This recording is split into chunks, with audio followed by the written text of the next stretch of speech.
Hello, everybody. The DUI guy is back once again. Here we are in a very, very, very special episode. Hopefully, this will become part of a new series. As you can see, I am dressed to the nines for this, especially. And as you will see, we're doing something very unique today. So up until this point, as you all know, we've been doing some, there were educational videos over in years past. There have been reaction videos. I had that series going for about 6 months or so. And I've been presented with a very, very unique opportunity just in the last few weeks, landed in my lap.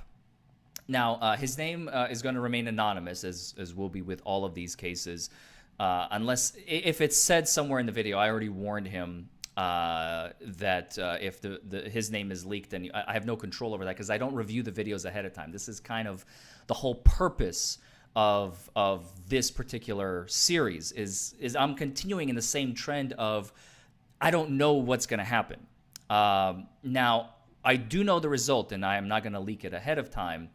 But I don't want to know what happened in the video. I want my reaction to still be that genuine, I don't know what's going to happen reaction. And the gentleman is aware. So a little bit of background on this. And he actually wrote his own. So I'm going to be part reading it. Then we're going to get into the video. We're going to get into the meat of the case. And then we're going to continue to analyze it, just like we've done before. But just so you know, this is never before seen footage. It's nowhere on the internet. You will not find it anywhere. This is private. It was submitted directly to me and only me with respect to making this public.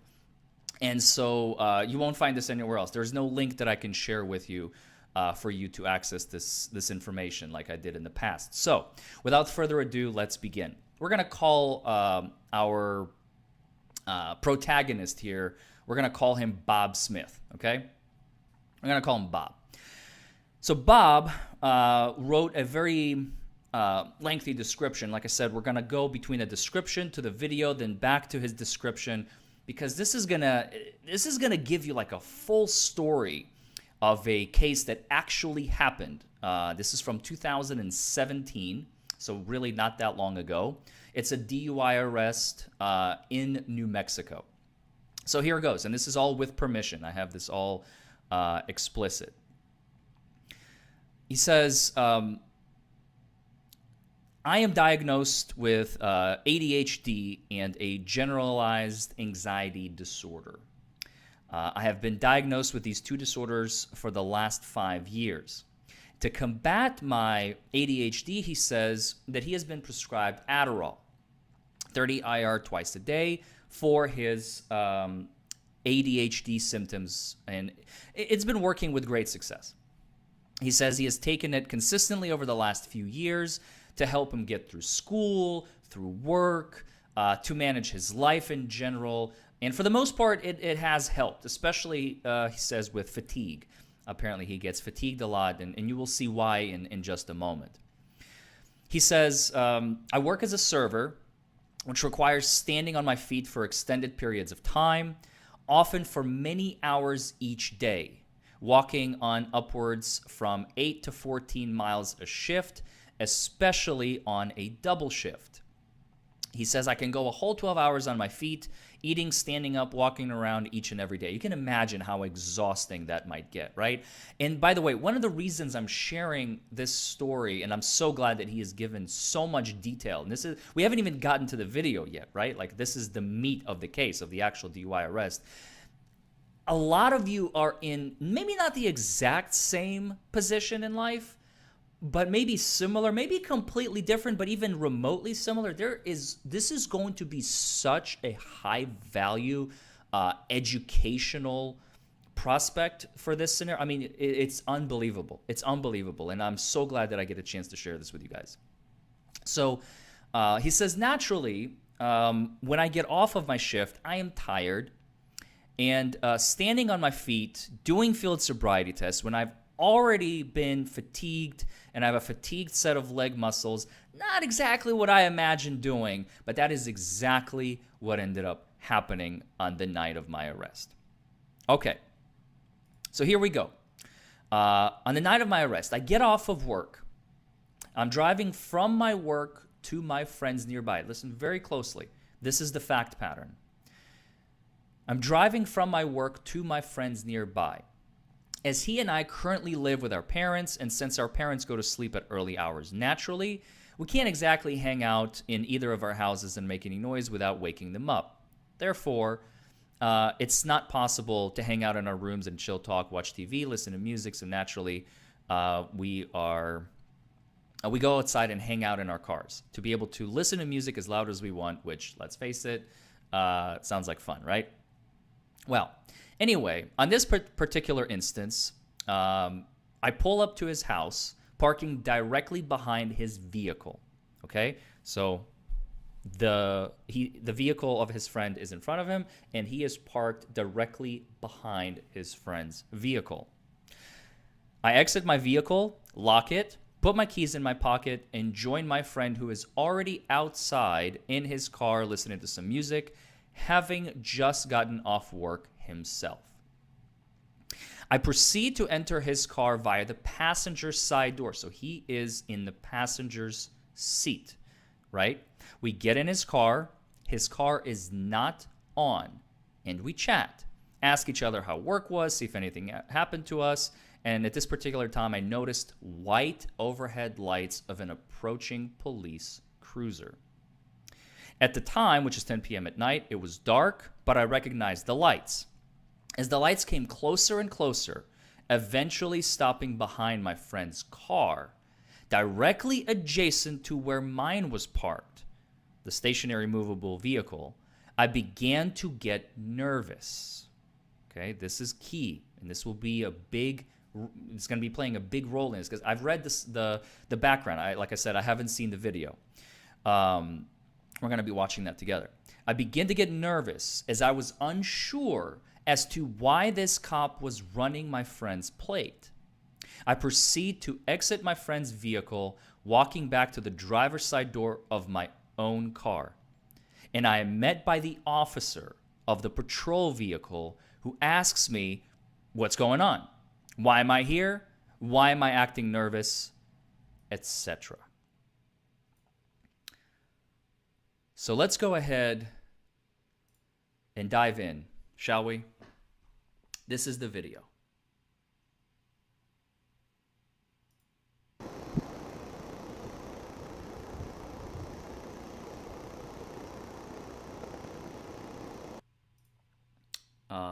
This is the, here we go. This is the beginning of the video. Sorry.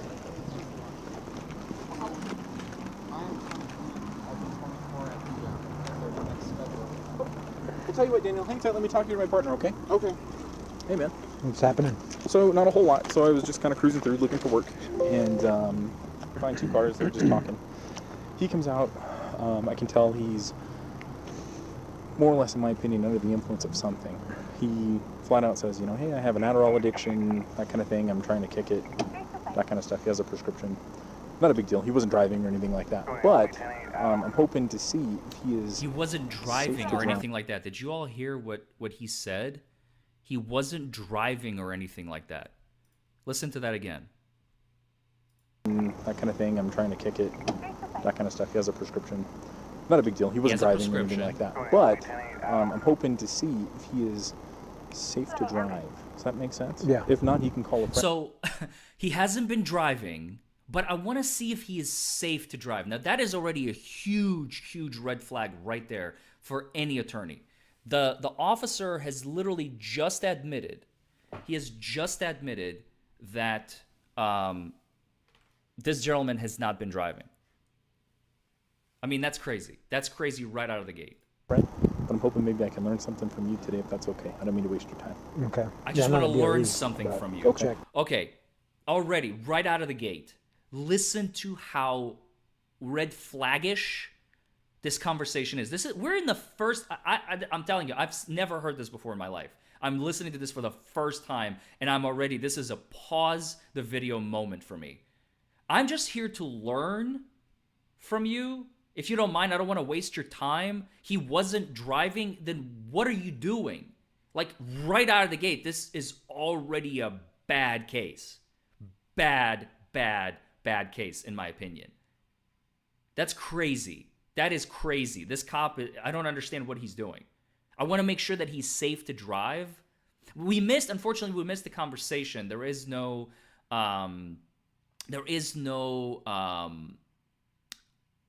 don't get the footage before. I guess the cop either didn't have the body camera or we just don't have that body camera footage.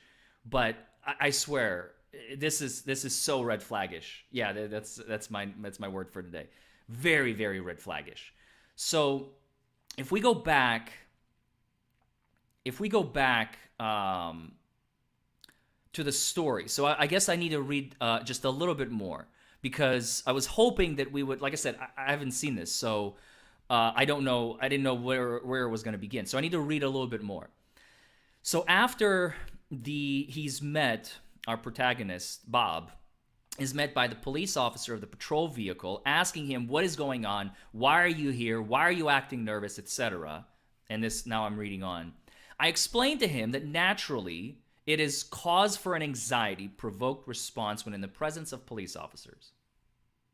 Makes sense, right? There's a cop nearby. I'm uncomfortable. I'm scared. Sure, absolutely. I can see where that could be a problem. I explained to him that I was just headed home.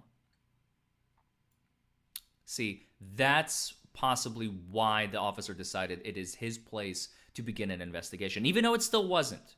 But because our protagonist here said, I was just headed home, even though he was seated, he should have kept his mouth shut, okay? I'm going to call you out. You know this is coming. You know this is not a surprise, right? I'm not going to be I'm going to tell you how it is. Shut your damn mouth. Shut your damn mouth. No matter how nervous you are, just be like, look, it's difficult, I'm sure. It's no question about it. I'm not trying to like ding you or anything. I'm just calling it how it is, right? So, you explaining to him that you're headed home. Now you're just giving the officer random excuse like, well, he's going to be potentially committing a crime, which is wrong. You can't. Again, this is not Gattaca or Minority Report or anything like that. Okay, this is genetics and future pacing. Future crimes are out of the question. But the officer is like, I don't know what to do. So he's like, okay, I'm gonna call this guy in and let's do an investigation because I got nothing better to do. I got an opportunity to learn, so I hope I'm not wasting your time, but I just want to learn some stuff here. So, God, you just opened the door. You just opened the door for this cop, and that's unfortunate because he doesn't know what he's doing. You don't know what you're doing, and when two people don't know what they're doing, that's a big problem because that's where mess occurs. That's where problems happen. So I explained to him that I was just headed home. And to the officer, that's red flaggish. And that I had just come over here from my job, which was close by. So there's the admission to having just drove. Even though he was not in the car, that statement may come in as an admission. It may not. It's obviously an admission against interest. But now we have more ammunition for the cop. I had just drove and I'm about to drive again. Even though I'm not driving now and you didn't catch me in the act, I have just given you voluntarily, I volunteered information. And maybe if it wasn't volunteered, maybe it would have been different. I don't know. I explained to the officer the reasoning and the rationale I outlined above for why I was at my friend's, that they can't hang out with the parents, and then suddenly exited into my own vehicle. Okay. The officer then asked me if I was on any medication. This is another piece that we missed. We don't have it on the video. Or had taken any medication at any point earlier in the day. Or if I had drank any alcohol that day.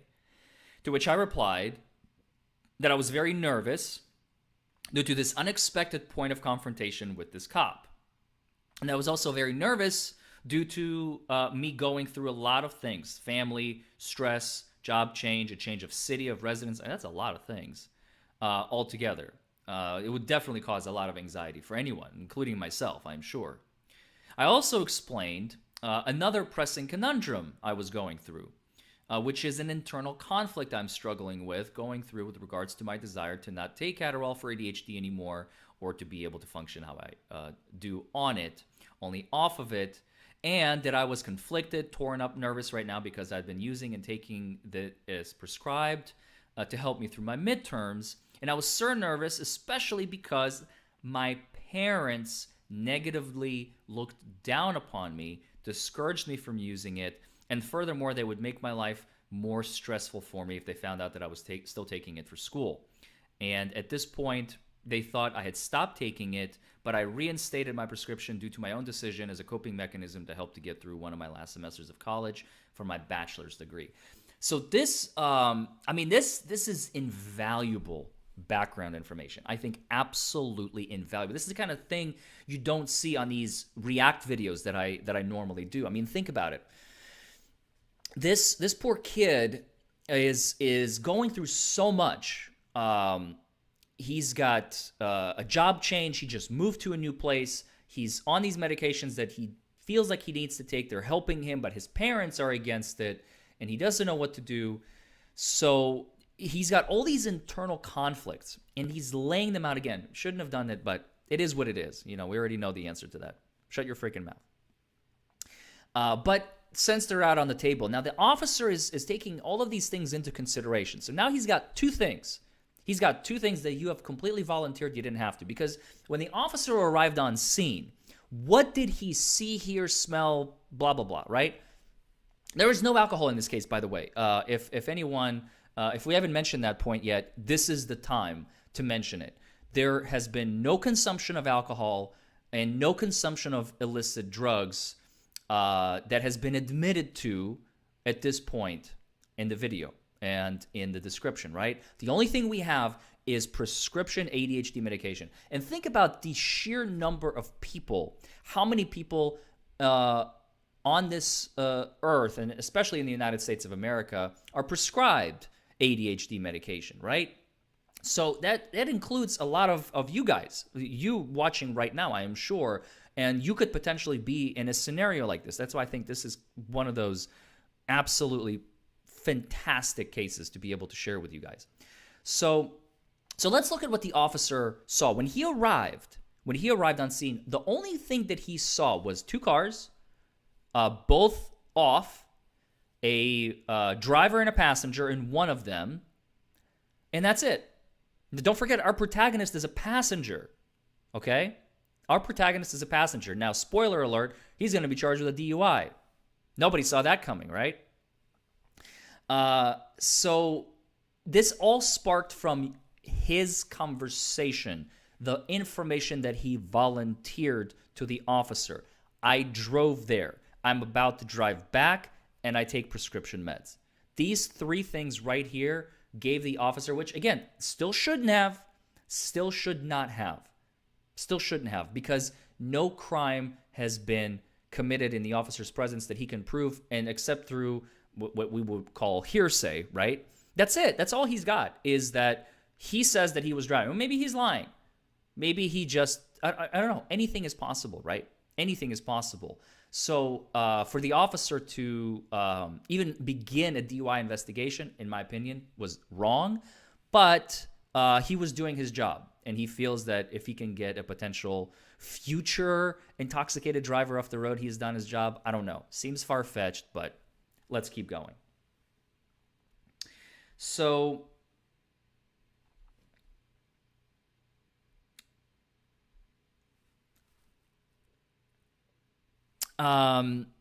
he's on Adderall. He's on Adderall, which is an ADHD medication. So having used the medication and having consequently developed the state dependent learning way, rationale, routine that is customary with Adderall, as well as having and using it as prescribed before, during, and always when it was doing homework. So he's basically goes on to explaining, the 40 hours on his feet. He's telling this cop everything. And says, his parents would be disappointed in him if they found out, and so on. So he's trying to lay it out for the cop why he's so nervous. When the officer asks me, here we go, new fact being introduced. Officer asks me, how much have I had to drink that day? I tell him, nothing. So we got an admission, no drinking. Saying only that I was planning to go to my friend's house, to the nearest grocery store to get some so more admission to I'm going to be driving. Again, not enough. To the nearest grocery store to get groceries, food to cook, and then that I was going to bed to get rest because I was tired from my long day at work. Even showing my Samsung S Health step counter. So this is how he knows how many miles he walks each day. I think he mentioned like 7 or 8 to 14 miles per day in his server job because he's got a step counter. He knows exactly how many steps and it counts for him. To prove to the officer how far I had actually walked that day. Like, and this is the sad part, by the way, you guys,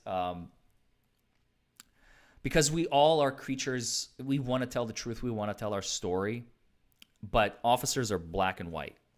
Officers are black and white. All the officer heard up until this point is he was driving, he's going to be driving, and he's potentially high on Adderall. That's all the officer heard. How many steps you took, how many this, and how anxious you are about your parents. That's all cute. That's all cute to the cop. The cop doesn't care. He doesn't really care at the end of the day. Once he hears the magical drive plus narcotic, I mean, that's it. Everything goes out the window. If he doesn't hear that, he may still kind of like, okay, well, I feel for you. But as soon as there's that switch, and I've seen it so many times, and you guys have seen it in some of my videos. Once that switch flips, I mean, forget about it. You're about to become a statistic. You just don't know it yet. Don't talk to the police. Shut the hell up. Shut your freaking mouth. Choose to refuse or you will lose. Okay? Don't forget to like this video, comment below, subscribe to the channel. I think I forgot to say that since the beginning. So I'm going to plug that in right now. Don't forget to like this video, comment below, subscribe to the channel. So the officer tells me to hang tight. And then he wanted to have someone, and here we go. He wants to have someone come evaluate me to make sure I was safe to drive. And according to the first officer, if I was deemed not safe to drive by the soon-to-be arriving officer, that I would be able to get a ride from my friend or have an Uber take me home since I was not under the influence of alcohol. That seems confusing. That seems very confusing. According to him, if I was deemed not safe to drive, then why are you even doing an investigation if you're going to let him go either way? You either let him go now or let him go later. Again, we know from the brief 45 seconds that we watched of the first video that this is just like a learning exercise for this guy. Like, he's using Bob Smith, our protagonist here, as a learning experience just for the sake of learning. And that's really shitty. That's really shitty. That goes back to the whole you're just a subject for my educational purposes. The whole human factor is thrown out the window. It's unbelievable. It's really unbelievable. Like, watching it from firsthand. We're about to witness even more of this. I can't wait. I can't wait to see how it unfolds. That I would be able to get a ride from my friend or have an Uber take me home since I was not under the influence of alcohol. So I'm going to let you go or I'm going to let you go. Like, that's literally what it's starting to sound like. It makes no sense. Why? But they can lie. They can lie. We all know they can lie, and he probably lied. We know he did, but like I said, spoiler alert, there is going to be a DUI arrest here. How funny would it be if we're just watching all of this and like I knew ahead of time and I'd be like, oh yeah, he lets him go. Like, it would be not as fun. I don't think it would be as interesting and educational, but might still have its value. But this one, no. This one does get charged, arrested, and does go to court. The officer also says that if I pass the tests, here we go, there it is again, I would be free to go. So why not just let him go right now? So if you fail the tests, I'm going to get, okay, I don't understand. So if you are under the influence of something, you can get a ride. If you're not, you're free to go. So why not just free him right now? again, learning experience. All right, let's keep going. I just can't. I can't. This entire time so far, the officer was standing in front of my driver's side door, preventing me from being able to get in my car and drive or go away. So Miranda could potentially be applied here. Or am I free to leave, or am I under arrest, or am I free to go? But that wasn't asked, I assume, since it's not in the narrative. But that would be another potential Miranda issue. All right. At this time, I proceed around the car to sit on the trunk. So this is what we saw, right? In this video, we can see, let me move my mug over here. We can see our protagonist. He is sitting on the car. There he is, right there. He's sitting. So we're getting close. We're getting close to getting back to the video. There he is, sitting on the trunk of his own car. There is the police cruiser. There is, I think we can see his friend's car right in front, right over there.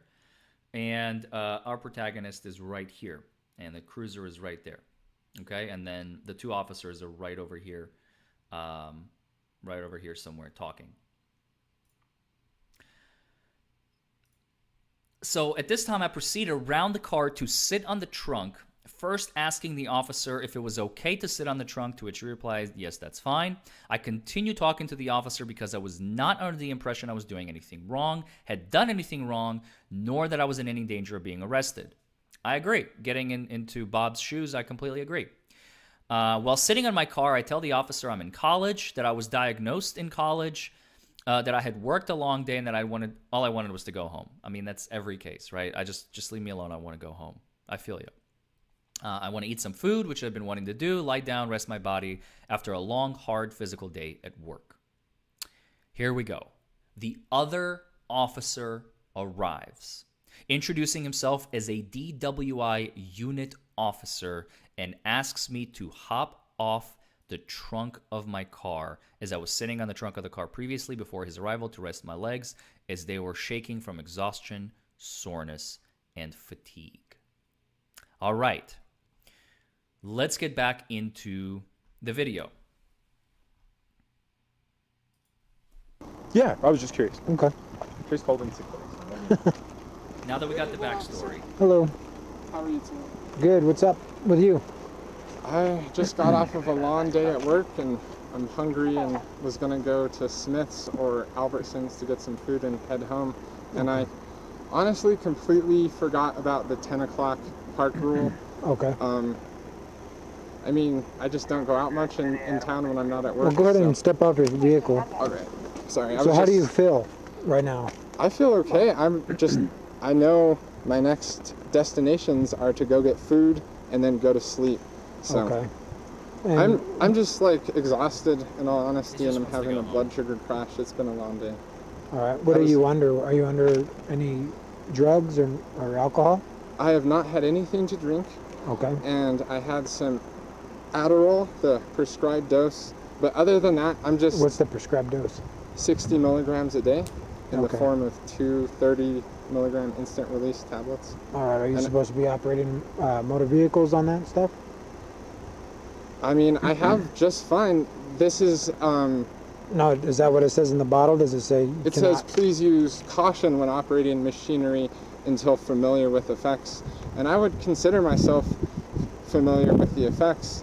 Yeah. I was parked here negligently, and that's the reason. Okay, so very, very important right here. Very, very important key point. What just happened? A very interesting point. The officer is trying to figure out, he already knows the answer, by the way, to a lot of these questions. He wants to hear it from, and it's an asshole move, but it's a professional move too. You got to remember, since Adderall can affect people differently, and especially if you're not used to it, you could be arrested for a DUI if, I can envision a scenario where prescribed medication, if you're unfamiliar with it, because you heard what Bob said. Bob said, if you, on the bottle it says, if you are unfamiliar with how it affects you, use caution when operating machinery. such as a vehicle. And if you don't use caution, hypothetically, I can envision a scenario where you can get a DUI, lawfully get arrested, charged, and convicted if, without even abusing it, you're just not familiar with how it affects you yet. And you could potentially be in that scenario. I can see that. And the officer is fishing for it. But Bob just said, I am familiar with the effects. So I'm good. I didn't have anything else. And I'm familiar with how Adderall affects me. I don't think my ability to operate machines is affected. Okay. Well, let me run you through a series of tests to make sure you are safe to drive, okay? Okay. Go ahead and take off your glasses for me. Okay. If I don't pass the tests, can I get an Uber or can one of you give me a ride home? I'm not driving, but since... We're going to have your friend. Right. Okay. But how did you get here? I drove from my work at There it Rio is. The Chama admission, I Steakhouse. drove. Rio Chama Steakhouse? How long ago was you parked here? What time is it? Okay, so maybe he misunderstood, because in the narrative we heard that he could take an Uber. The officers actually never said that. The officers actually never fully confirmed, if you notice, that yes, you can get a friend or an Uber if you fail these tests, because they interrupted him and they said, how did you get here? I drove. Aha, we gotcha, right? We gotcha. That's how they're looking at the scenario. I got off at like What time did you get off? 9:50, 9:50? and then I hung out after work for a few minutes to just like breathe a sigh of relief that the day was over, Okay. and decide what I was gonna go and get to eat, and then I just headed over here.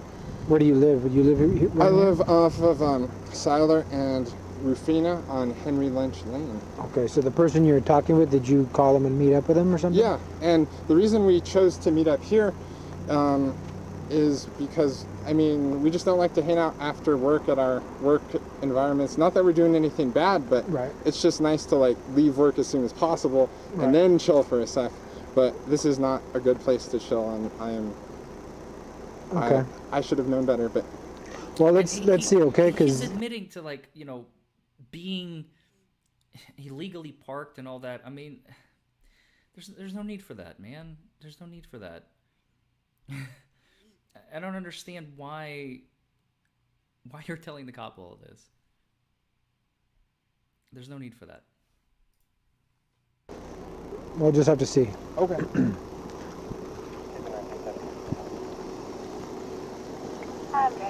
Right over here. Stand right here. All right. All right. Actually, stand right over here. All right. Stand with your feet together, hands down at your sides, and just maintain that position while giving instructions. You understand? Yes, sir. All right. I'm gonna pull up there. All right. So, do you see that blue light? Yes, sir. What I need you to do is follow this blue light with your eyes only, Okay. keeping your head still. All right. Do you understand the instructions? Yes, sir. All right. Test is gonna begin. All right.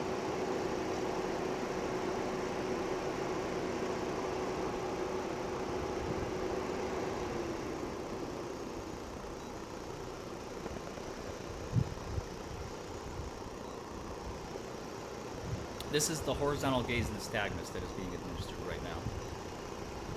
This is the Keep your head follow still. my finger, Sorry. Okay. field sobriety test.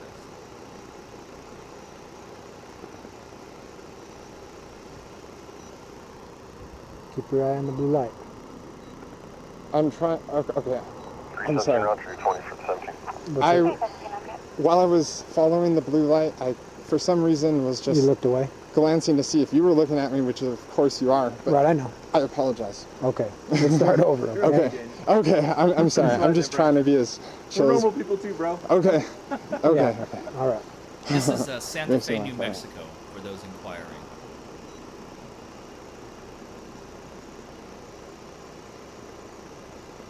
Look at the blue light. And are you required to submit to field sobriety tests in this jurisdiction? No. Not in any jurisdiction. Again, this is not legal advice, you all already know. But there is nothing People are going to have to do manual, that. which is the National Highway Traffic Safety Administration manual, when it talks about field sobriety tests, nowhere does it say that they're mandatory. And there is not a single statute that I know of in any jurisdiction, in any state in the United States of America, that's going to penalize you for exercising a right not to perform the standardized field sobriety tests. And what's the Hold clicking on. sound for? Don't worry about that. penalty other than getting Just look at the blue light.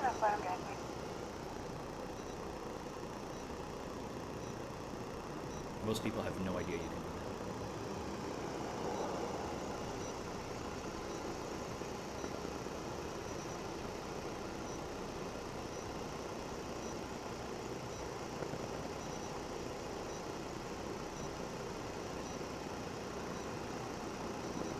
By the way, I keep glancing down. For those of you wondering, the chat is over here since I'm on one monitor in this setup, so that I can read what the chat says.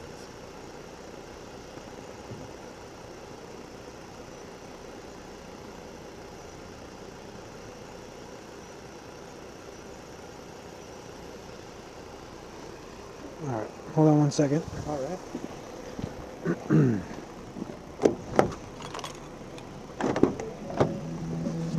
I wonder if I could do like a live chat viewer. Doesn't seem to be working. Oh, there All it right. is. Just stay in that position again. All right. All right, I'm just going to check your pupils, okay? Okay. Look down at me. Look at you? Yeah, look at me. Like Just look at my face. towards your pupils? Just look at my face. Okay, okay. I'm just. You got it, Danny. Okay. Look at my nose. Okay, okay. I just don't. Just Okay, I'm look sorry. at my nose.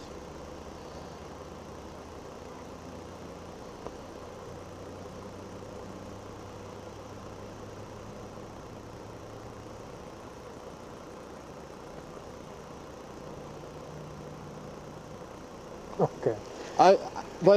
I've never actually had to stare at a cop before, so I was like, where do I look? What's like the social norm? I don't know. We're people, bro. Don't discriminate against us. Anxiety. I don't know. All right. I don't know. How do you feel? I feel drawn to food and bed for 12 hours, and then Okay. I got to go back to work tomorrow. What That's about not the question walking, the cop turning, was and asking, standing? Are you able to do that? There we go. Yeah, Just fine? No Yeah. injuries, anything? That'll No. keep you from that? Okay. yeah. I walked like 10 miles today at work. It was crazy. Okay, Yeah. perfect. But What do you do for a living? I'm a server. Oh, okay, so you're on your And feet I'm- all day. I was Stand just right here. telling him I They don't Face have my a crime. vehicle? Exactly. I agree. All right, so for this test, this is a walk and turn test. is this the one put the foot Yeah, and then you turn around? yes, I'll give you the instructions, okay? So for right now, I need you to imagine a straight line on the ground from your feet all the way to the front of my car. Can you Okay. imagine that? Yes, and I probably, of course, this would be, I can't walk on that line, so I will imagine one. Yes. Right. Sorry, I don't Okay, mean to be. so you can imagine the line. So right now, place your left foot on the imaginary line. Now place your right foot on the line in front of your left foot, placing the right heel to the toe of your left foot. Keep your hands down at your sides. Maintain that position while I give you the instructions, and do not start this test until I tell you to. Do Okay. you understand? Yes, and the reason I just wobbled, it's that my legs are tired, but I will do my best Okay. on the test. It's Go ahead just and nice get to back sit into that down. position. Okay. Right foot in front of the left foot, Okay. placing the right heel to the toe of your left foot, hands down at your sides. Okay. Stay in that position. Don't start the test, okay? Okay. Do you Looks understand? very sweaty. sir. All right, so for this test, what you're going to do is you're going to take 9 heel-to-toe steps down the Probably line, stress, the imaginary anxiety, line. When you get to your nerves. 9th step, you're going to turn and take 9 heel-to-toe steps back. All right. Do you understand the instructions so far? Yes, sir. Okay, I'm going to demonstrate the test for you, okay? Okay. This is in the position that you're at right now. Okay. I'm going to do 3 steps, you're going to do 9, okay? 1, 2, 3. You're going to go all the way to 9. When you get to your 9th step, leave your front foot on the line, using your rear foot to turn taking a series of small steps to turn yourself around. When you turn around, walk back 9 heel-to-toe steps. 1, 2, 3, all the way to 9. Okay. Did you understand the demonstration? Yes. Okay. When I tell you to start, you're going to keep your hands down at your sides at all times, look down at your feet at all times, and count each step out loud where I can hear you. Okay. Do I What- have to do it fast, or can I be at a chill pace, or? Any pace you want, Okay. But once you start the test, you cannot stop. You understand? Yes. Any more And questions? If my leg cramps or something, can I have one more shot to do it? No. Okay. Okay? All right. All right, you ready? Yes, sir. Go ahead. Can I bend my knees or? Just do it. Don't forget to count. Oh, sorry. 5, 6, 7, 8, 9. Pivot 10. Turn. And then 1, 2, 3, 4, 5, 6, 7, 8, 9. All right. I mean, I think he Now did stand right pretty well. here. Stand right here and face me. Okay? So for this test, I need you to stand with your feet together, toe to toe, heel to heel, hands down at your sides. Maintain that position and don't start this test until I tell you to. Do you understand? Yes, sir. For this test, you can choose whatever leg you want. You're going to raise that foot of choice approximately 6 inches off the ground, making the bottom of your foot parallel to the ground, pointing your toe out. You're going to look down at your raised foot, counting in this manner: 1001, 1002, 1003, 1004, and just keep counting until I tell you to stop. Okay. Because it is a time test. Okay. Do you understand the demonstration? Yes, sir. What about the instructions? Keep my hands to my side, right? Keep your hands down at your sides. Balancing being, okay. Right. No Karate Kid. Okay? I'm sorry. Okay. Never done any of these tests before, so. Well, that's fine. It's I mean, just- these are simple tests. Okay? Do you have any more questions, or do you understand? I do, sir.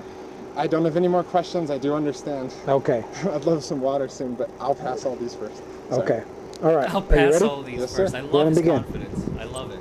Because he's not on anything. 1001, prescription 1002. Adderall. Oh, God. 1003. Oh, yeah, this one's different. Can I try the other Keep leg? trying. 1004, 1005. Or is it 5, 1006, 1007, See, these tests do not take into account fatigue 1000, at all. 9, 1000, 10, 1000, 11, 1000, 12, 1000, 13, 1000, 14, 1000, 15, 1000. You can stop. All right. Now, stay in that position. Other leg? No, just stay in that position. That test is completed, okay? I agree, Scotty. All right. So, feet together, toe to toe, totally heel to agree. heel, hands down at your sides. Go ahead and stand behind him for me, please. All right. So, we're going to do you're going to have to follow the blue light with your eyes only again. Okay. You understand that? Yes, sir. Okay. I'm going to go in a circular motion, then go close to your nose, okay? Okay. So what I need you to do is just follow the blue light with your eyes. Okay. And I'm not going to touch your nose. I'm not going As to far touch you as at the all, officer okay? is concerned, I just need you to Scotty's follow right. it. You understand? Yes, sir. Okay.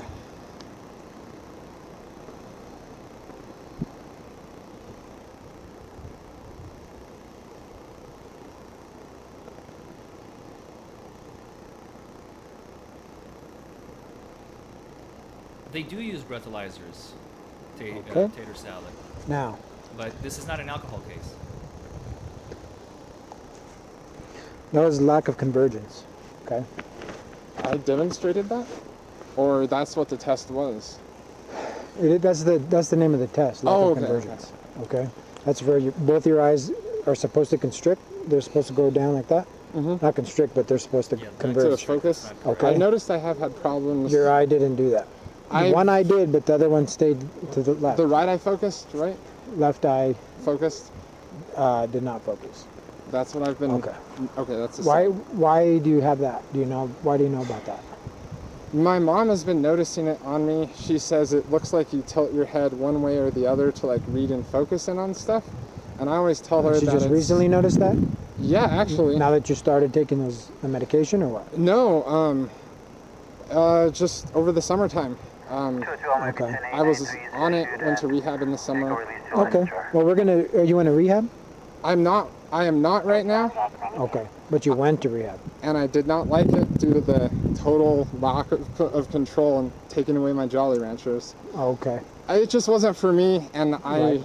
I knew I could do it on my own, and I did for the most part. The only reason I got dragged back and saw the doctors because of academic pressures and having to work and pay bills and stuff. Okay. It's hard and it's a struggle, That's but that's yeah. what being an adult is, you know. Yeah. Sorry about that. It's all good. We're going I'm to do sorry. another test, okay? Okay. This test, you need to keep your feet together, hands down at your sides. Okay. Okay? For this test, what you're going to do is you're going to tilt your head back, like looking at the stars, but you're going to close your eyes. Okay. Okay? You're going to close your eyes, and you're going to count in your head to 30. And when you get to 30, you let me know. Okay. Can I just lean back like that? Yeah, you're just going to lean your head back like that and close your eyes. I agree, Okay. Scott. Okay? This guy's talking But too much. just wait 1 second, okay?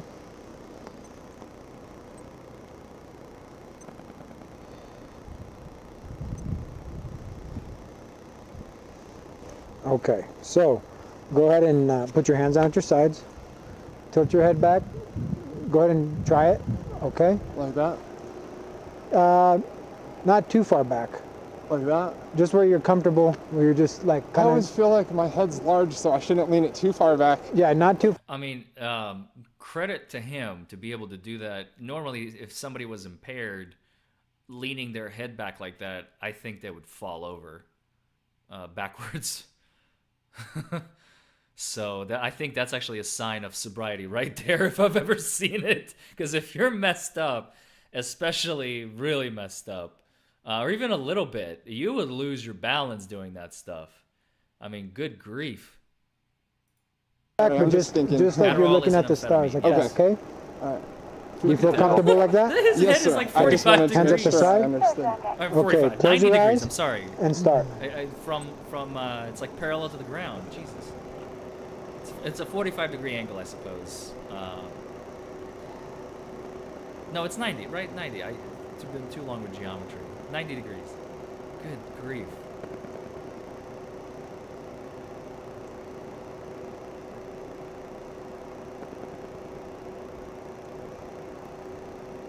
What happens if you refuse to do these field sobriety tests? Nothing. Maybe an arrest. But the breathalyzer, you lose your license, and in 11 states it's a crime. So know your state. Know your state.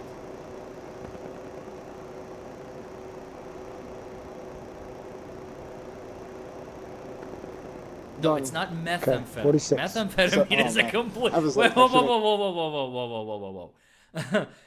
Anyone saying when they heard amphetamine, Adderall is meth? Wait, what? No, chat, stop. Get real. Adderall is, first of all, is not meth. Methamphetamine is a completely different drugs with a completely different molecular structure. Look it up. Wikipedia has a great article and all this kind of stuff. But Adderall is simply an amphetamine. Big difference.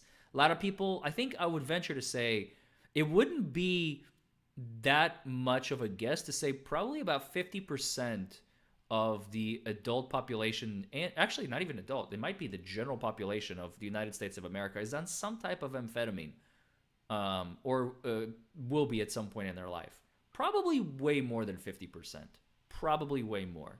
I would not be far-fetched to say that. That's a huge statistic, and I'm just guessing over here. So a lot of people are on ADHD medications. Meth, less than 1% of 1% of 1% of the population people use meth. I would probably venture to guess. I don't know the exact numbers. So those are not the same thing, chat. No. Too slow or too fast, but I got... Time is relative. Okay. That's really embarrassing. I like how the Well, cop in just the tired. back is like the cheerleader. He's like, oh my God, what? I've actually, at first he's like, I don't know what I have. And now he's like, shoot, I actually got a DUI case here, is what he's thinking. I guarantee it. Guarantee it. Low blood sugar, that was... what I see, That's a challenging test. I see something Hashtag different. not sponsored. What do you Okay. see? I see that Gatorade you are sponsored. under the influence of that drug, whatever you're on. What did you call it? Adderall? Yeah. You took too much of it, I think, today. You took too Because much of it, I you're- think. Oh, so you're- this is the cop's assessment. You took too much based on everything he's seen. And you know what? I'll be honest. Everything he told him, the fact that he did the tests, he gave this guy too much. He gave this guy too much ammo, and now he's going to use that ammo.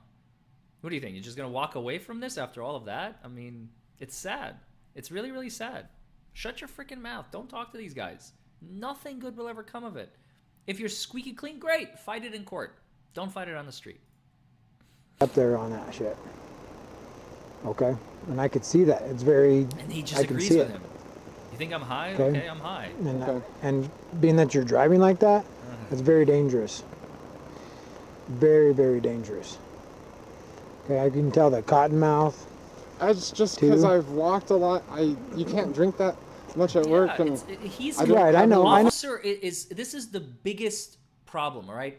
The officer is taking what is the fallacy? Help me out, Chad. What is the fallacy here? Causation, causality versus causation. What am I thinking of? This goes back to philosophy. Where are my philosophers? Kevin. Kevin, I need you. Where are my philosophers? This is the fallacy of X causes Y, right? So the officer thinks all of these symptoms are a direct cause of the Adderall that was ingested, right? Where in reality it is correlation versus causation. Thank you. I think that's the right one. So he's correlating that this cotton mouth, this fatigue, this shaking, this nervousness, that's all the result of too much Adderall. Too much Adderall. Now we already know from the fact scenario outlined, he has had a very, very, very, very long and difficult day. He's exhausted. He just wants to eat and go to sleep. He said it like 100 times already. I just want to eat and go to bed. So officer is correlating all of these quote-unquote symptoms, right, to this dude's fucked up, obviously. But correlation is not causation. Exactly. Thank you, Chad, for so it just sucks. I know that, but it's not all about the cottonmouth. There's more to that. And There's I haven't like. It's a totality. It's everything. It's everything. You shouldn't be working that hard, not eating, not drinking, and fallacy. taking drugs. Thank you, Kevin. I knew you would. Because then the drugs, it just makes you really, really high. And you may not be able to recognize that you are the way that you are, but I could tell immediately from before I even spoke to you, that you were having a hard time. I could tell. You may not even know that you're high, but I, a professional police officer, have determined that you are fucked up, sir.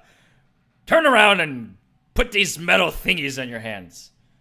Like, what? What? You don't even know that you're fucked up, man. Like, I can tell. I've been around the block. I know. I've been trained in this stuff, bro. You're fucked up. Am I really? Wow. All right. Well, I guess you should arrest me then. Like, what the hell? Thank you, Dr. Cop, right, Rob? What the hell? I was worried, like I saw the lights and I was like, what it... I need to worry, man. Oh my God. I know, Wait, but no, I it's want to just hear this. a I'm sorry. normal... I want to hear it again.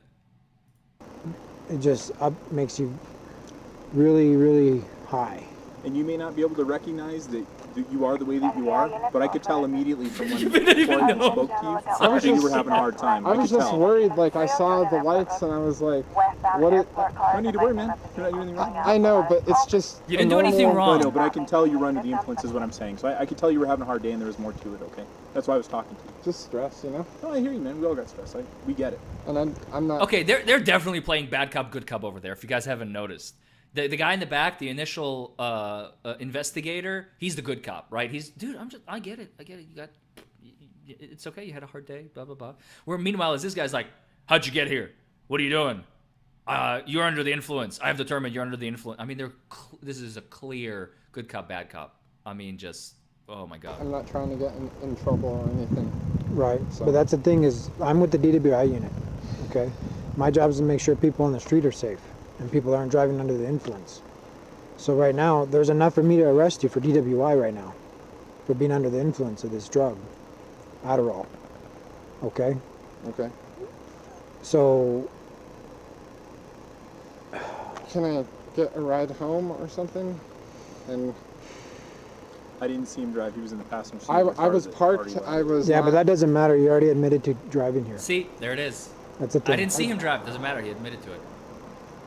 He You gave drove it to him. like this.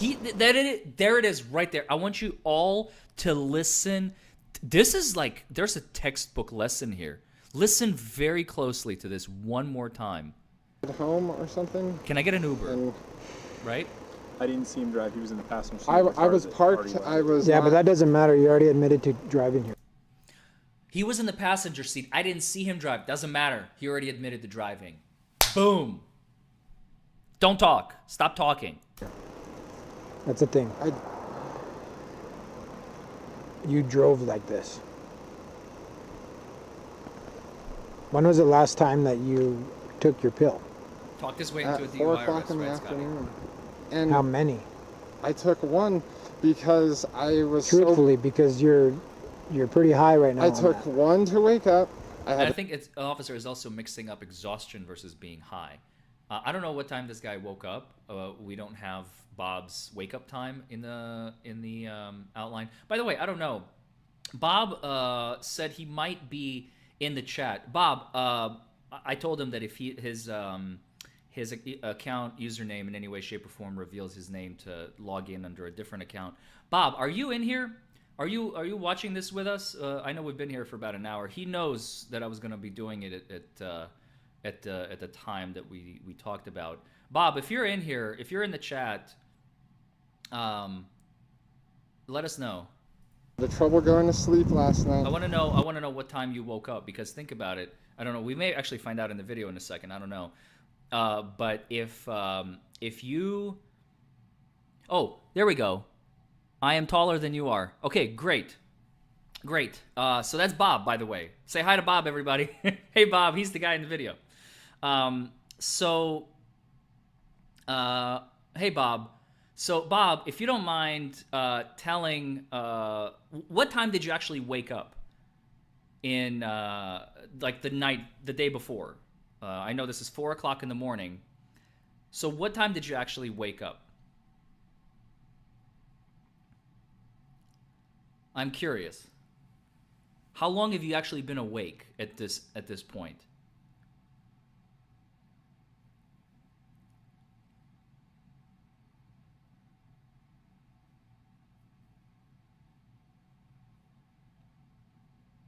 Do you remember? He's gonna send me his S Health wake up. I don't just don't send it to me. Just write it in the chat, bro.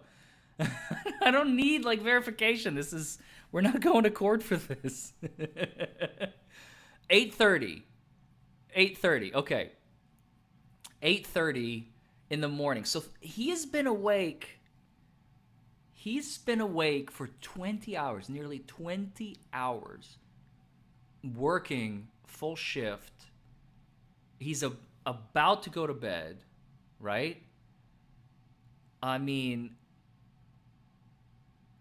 yeah, he's got a full day, and he's explaining it. I mean, but to the cop, it doesn't really mean much. You've already given him so much, man. Ah, that sucks. I'm really nervous, and this is not what I intended at all. But due to I know, but I mean, it happened, right? Maybe it's meant to be.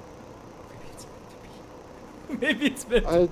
I hope it's Hallelujah. Not honestly, Hallelujah. If I'm you- getting if you were arrested. supposed I'm to getting be in arrested. rehab, Hallelujah. Right? You're supposed to be in rehab What? getting help with that, and you took yourself out. I know it's expensive and stuff like that, but there's programs out there that could help you, I'm sure. And I go to AA meetings. You go to AA meetings. When was the last time you went? Last Wednesday with my friend Robbie, and it was Okay. at the DeVargas Mall. But Okay. 206, I'll be out with 1041 in front of the station. Man. could I Still call trying to my talk his parents, way out. admit everything to them, and have them pick me up so they can... Well, that's the thing is, how old are you, man? I'm 23, You're 23. and I'm not fully grown up yet, although by legal statutes, I am. Well, I'm not saying that you're I'm just immature and stuff I'm like that. trying not to saying grow that. up. It's hard, and I'm not out to cause anybody any harm. Hey, Dan, And don't hide behind I'm not grown up, bro. I was your age and I was a gunfighter for the United States overseas, bro. You're plenty older. I'm not trying to, officers. I'm just hungry, and Right. I'm just hungry, man. But the thing get is, it. there's enough here to say that you are under the influence. That's all I can say. There's enough for that. And right now, I think I'm just going to have to place you under arrest, okay? Go ahead and place your hands behind your back. Go ahead. That's right, Kevin. This video is a classic example of why you don't talk to the police. If you refuse to answer questions, the police have absolutely nothing on which to base probable cause. Who is that? That was the friend I was hanging out with before. The other cop used to be a 2.7 gunslinger. 11015 male, code to 1. Used to be a gunslinger. Who was that? My friend Gabe. Oh, okay. 100, 11015 at 2251. Code 1. No, but thank you for serving.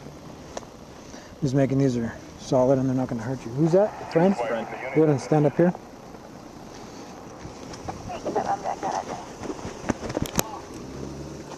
That's my phone. Watch that guy. He's going to come back. Does that guy take drugs We're too? nowhere near done yet, by the way. There is a lot more. Because we don't want him to come There's over a here and lot start some more. shit. You know what I'm saying? He's not that kind of person. But is he? He's on stuff. We're gonna continue with the story. We're gonna read the Because citation. drugs, when they get There's angry, a lot more to I mean, this. he smokes We're pot. nowhere near done, Chad. That's all he does. This is He gonna be doesn't like do a anything. 2.5-hour episode. For Those sure. are just some lens cloths.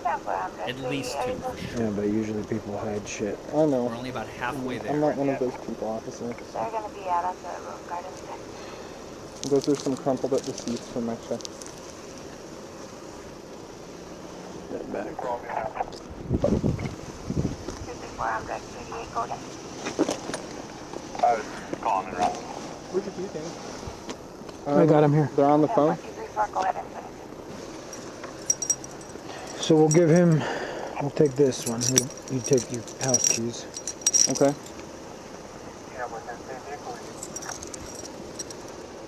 And your phone. Can you turn it off so it can save power, or? Well, Could I I'm gonna let you make a phone call later, okay? Okay. But for right now, I'm gonna read you something. The Miranda rights? No. Okay.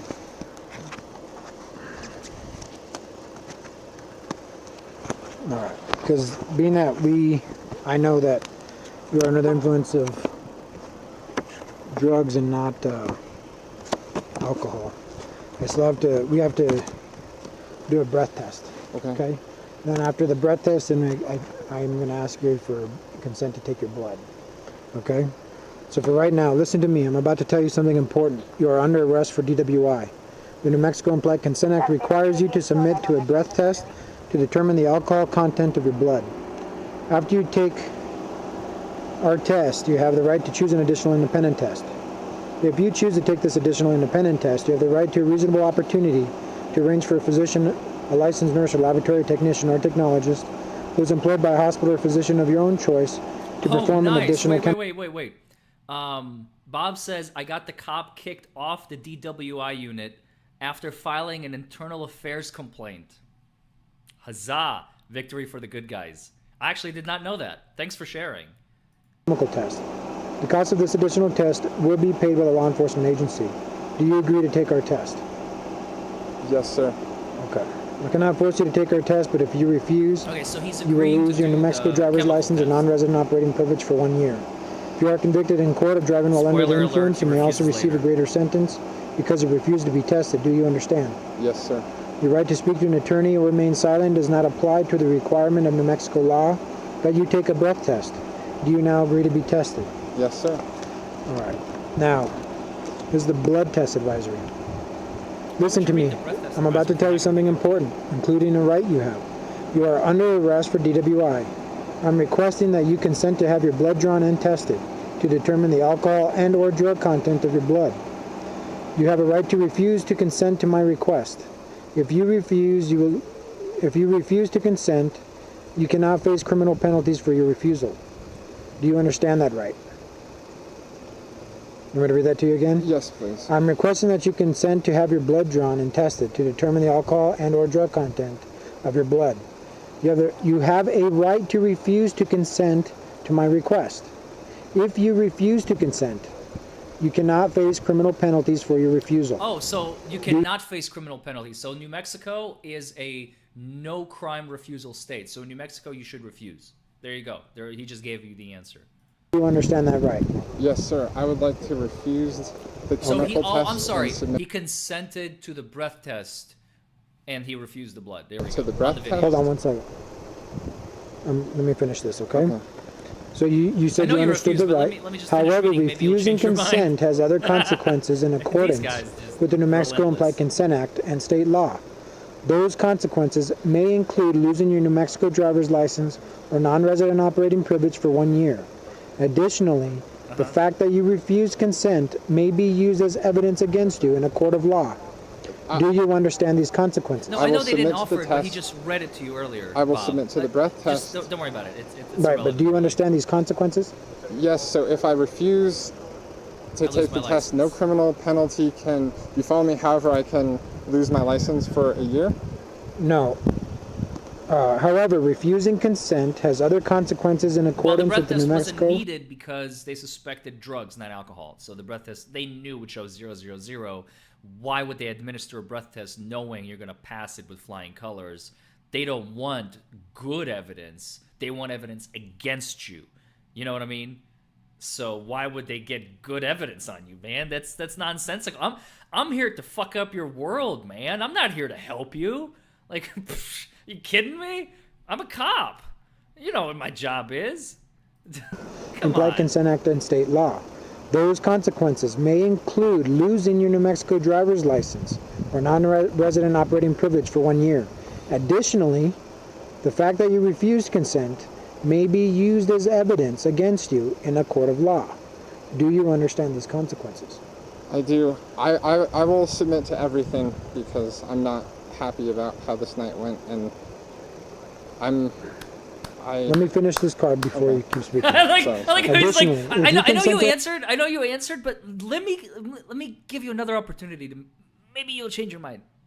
Maybe you'll let me try it a little bit more. Maybe a little bit more pressure. Like Have your blood drawn and tested. You have the right to choose an additional independent test. If you choose to take this additional independent test, you have the right to a reasonable opportunity to arrange for a physician, a licensed nurse or laboratory technician, or technologist who is employed by a hospital physician of your own choice to perform an additional chemical test. The cost of this additional test will be paid by the law enforcement agency. Knowing your right to refuse consent, the possible consequences, and your right to an independent test, do you give consent to have your blood drawn and tested? yeah. Yes? Okay.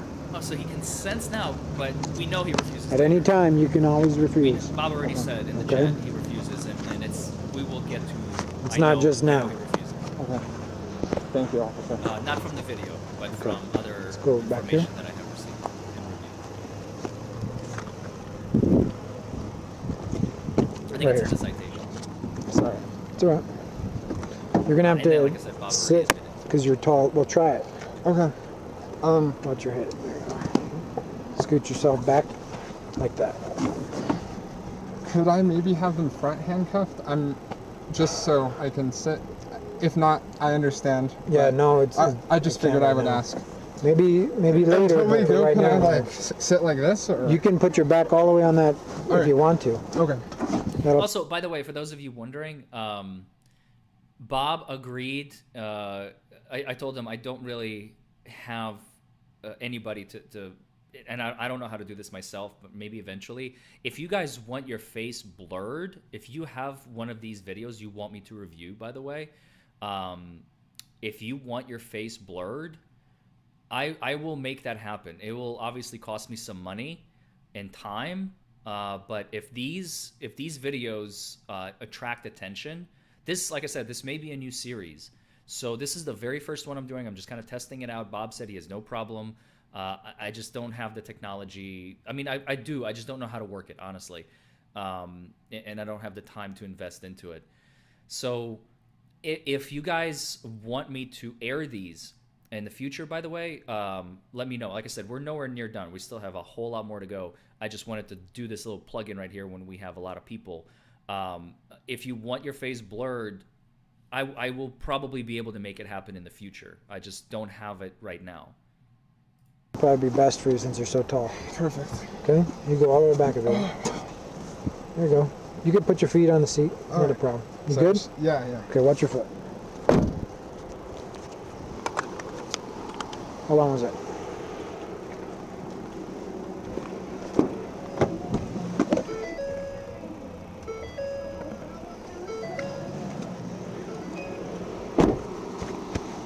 Terminating. Terminating. Okay, so he just turned off his body camera. Let me put the chat back on screen. We put the chat back on screen. So let's go back to the story, right? Let's go back to the story real quick.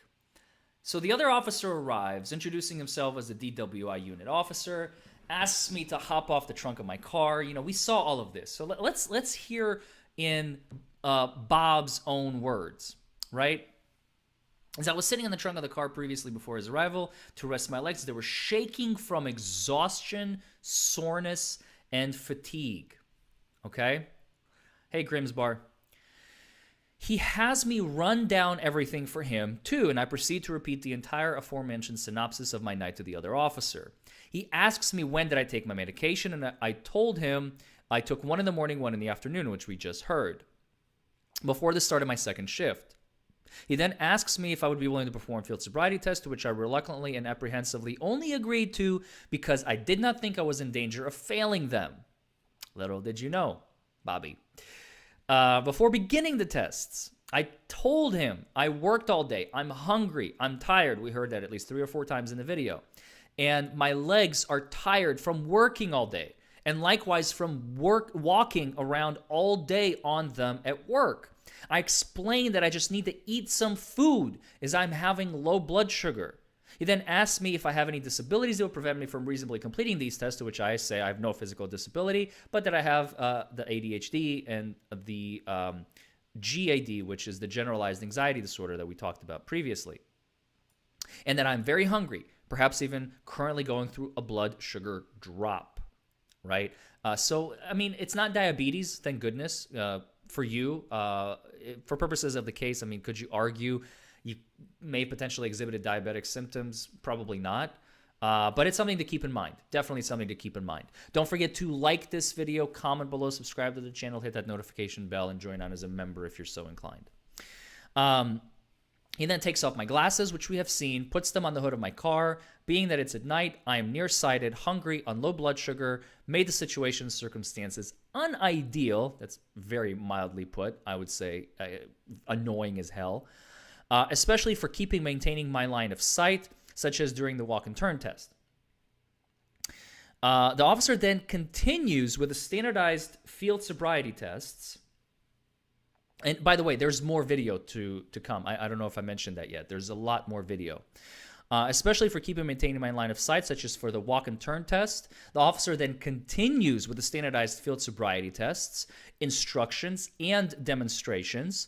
The officer goes on to say in his report that, quote, at this point, I administered the standardized field sobriety test, which consisted of the HGN, walk and turn, one-leg stand. Upon conclusion of the 3 field sobriety tests, I observed the minimum amount of clues to determine the subject to be impaired. Now, listen to that statement. I observed the minimum amount of clues. What does that tell you? He didn't see much. He just saw the minimum, and that's all I need. And it's true. That's all he needs. He needs the bare minimum. As long as he's got the minimum, yep, that's good enough for me. Yeah, healthy people can have a blood sugar drop, but could you really argue it in court? Probably. It's very difficult to prove because you don't have the requisite medical data unless you've been wearing a Fitbit that if it tracks blood sugar level, maybe. I mean, technology these days has changed the DUI game dramatically. I mean, imagine in the future you may have Fitbits that detect illicit substances. That would be a whole new level of crazy or something like that. But blood sugar level and stuff like that, I don't know, how would you prove that in court? Okay, so my blood, it's just your word against his. Who are they going to believe? If that's all you have, not enough in my book. But maybe if you have more, just throwing that in there. Oh, by the way, I also had low blood sugar. Okay, great, fantastic. Whatever. Hashtag not sponsored. Hashtag Gatorade sponsor me. I observed the minimum amount of clues. I also administered lack of convergence and modified Romberg. End quote. Continuing onward, The officer's report then says, at this point, I place the defendant under arrest by properly spacing the double-locked handcuffs. Double spacing, then double locking the handcuffs on the wrist behind his back. From this point onward, so this is our protagonist, Bob. From this point onward, Bob says, I was shocked. During such tests as the one-leg stand, my legs were shaking as I had difficulty properly tensing and flexing and maintaining my balance on this due to my tired, fatigued legs, and from already having stood on my legs for a whole near 12 hours that day already. So this is what we were talking about. He's been awake for 20 hours. He's been on his legs for 12 of those. And he's hungry and he wants to go to bed. I mean, anybody in this position, I think, would look high. I would probably look worse than that if I were in his shoes. 100%. I know I turn into a zombie when I don't sleep, when I need sleep. It's just the way everybody's different. Everybody's different. And I know from my own experience what staying up so long does to me. So I can very much relate to him. Bob continues. When I would at first try to balance on one leg, and we saw this in the video, it would shake, which we also saw. Remember the wobbling, the leg doing this? It would shake, or I would get so nervous due to the officer's intimidating presence right in front of me, as well as especially not wanting to fail. So you're trying to succeed, you're doing extra to succeed, and you're failing even harder. But that subtle worry going on in the back of my mind consequently gave me more apprehension and most likely affected my performance on those tests. I can see that. Likewise, the apprehension I began to experience from this experience going through the field sobriety test had gone from bad to worse because now, somehow or another, I found myself in the back of a police cruiser. Hello? Someplace that I never thought I'd be or ever end up before. And this was an offense that I did not even involve alcohol or any substance that would have substantially impaired my ability to drive or operate machinery.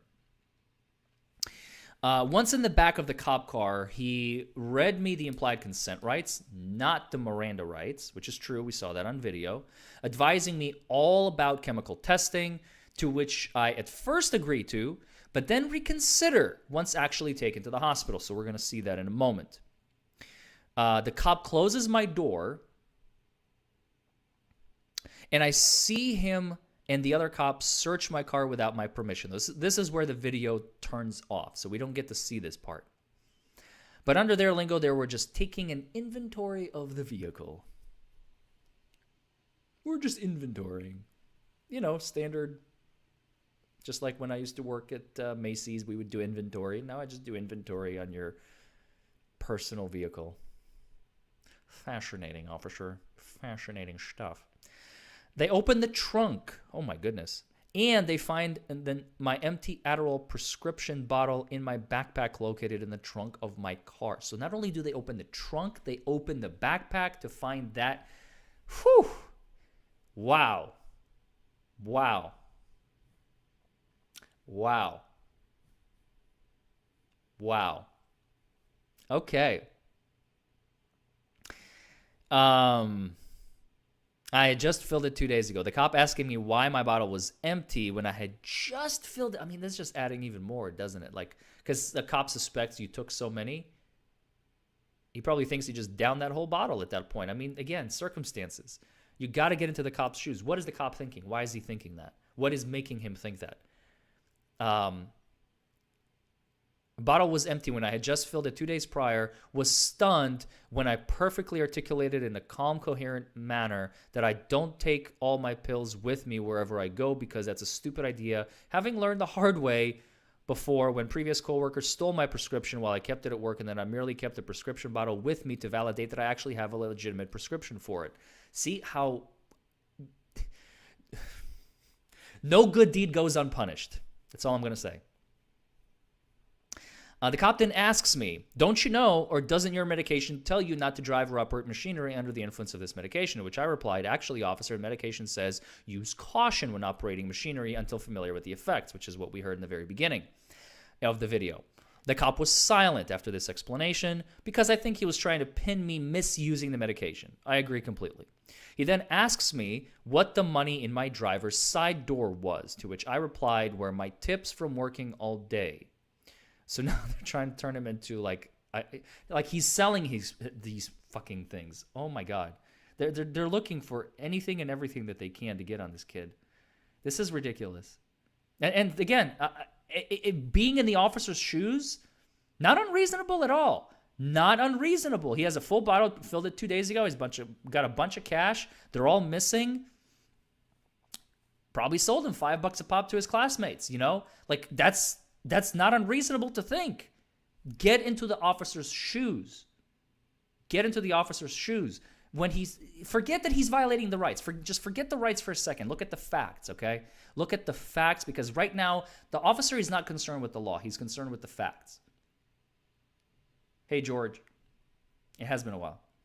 Look at the facts, okay? I know, push the constitutional violation to the side for a minute.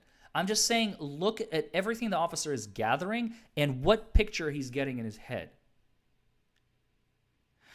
So he then asked me what the money in my driver's side door was, to which I replied were my tips from working all day. The cop then says, bullshit. That kind of restaurant pays you in $20 bills, trying to suggest or to get me to admit selling. There you go.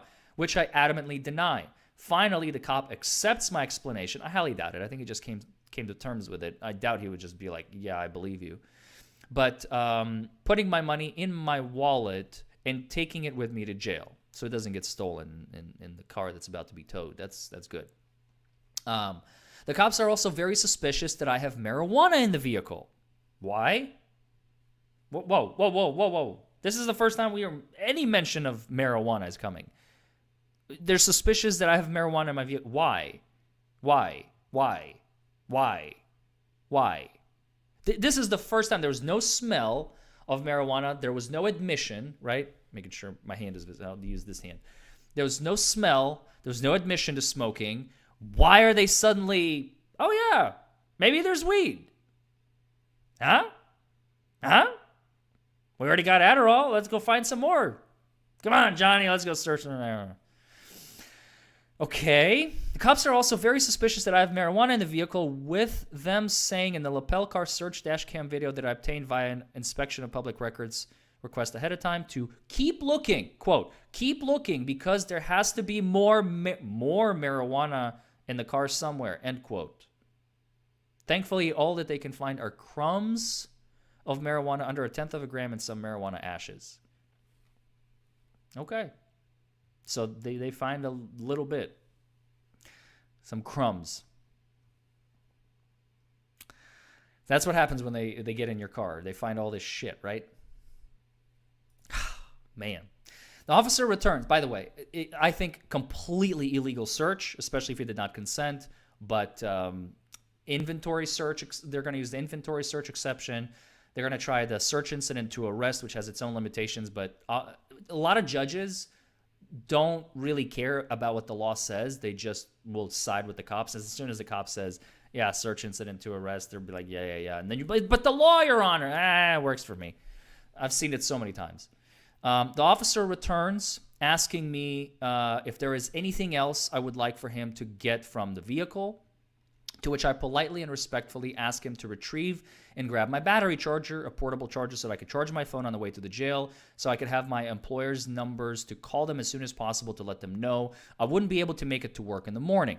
I also politely request that the cop retrieve my snacks, such as dried mango and pretzels that were in my backpack in the trunk, so that I could eat something because I was very hungry, as I had mentioned multiple times and on multiple instances to both officers, which we all heard.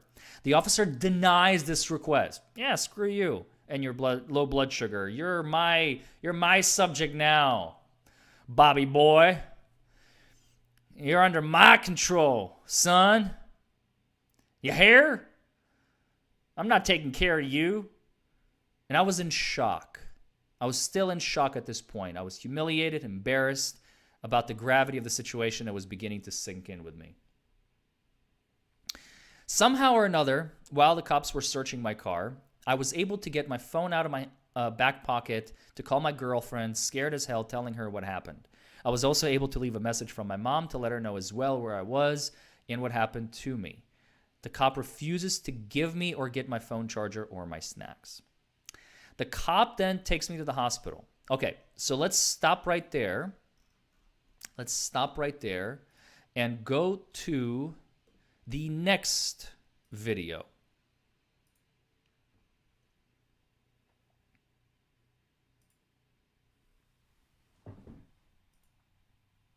Time he had tried it was illicitly.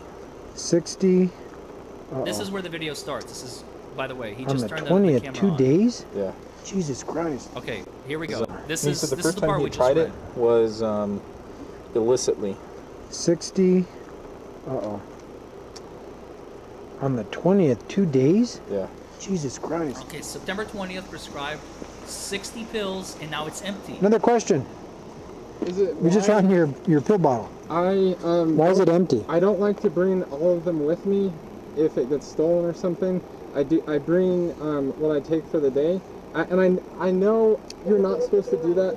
I don't like to take all of them with me because people steal that stuff, you know. Right, and then I've had it's problems- tempting too. I've had exactly, and Hey, I take Doug, what I happy need. holidays. If I took it like in a different container, then that wouldn't look good too, because there would be no way of verifying if I was prescribed them or not. Right.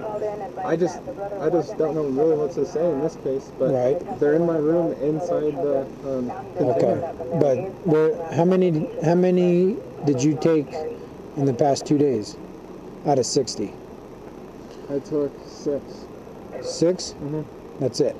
Nothing else. No, There's going to be nothing else in your blood. nothing else, officer. I'm not lying. Okay.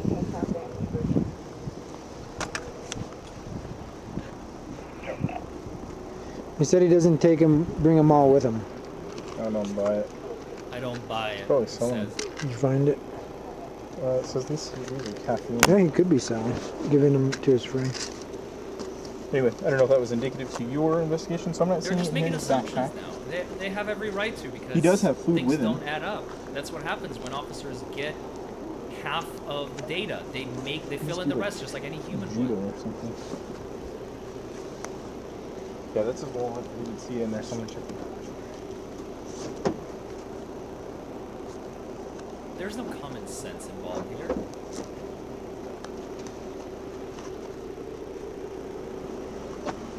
Dude, I think this is full of fucking puke. Yeah, that is vomit. Oh Yeah. my god. Wow, all over. Here, I need gloves. Marijuana. Oh.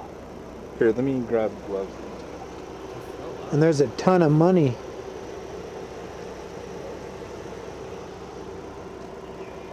Wait, there's vomit? There was no mention of that in the narrative.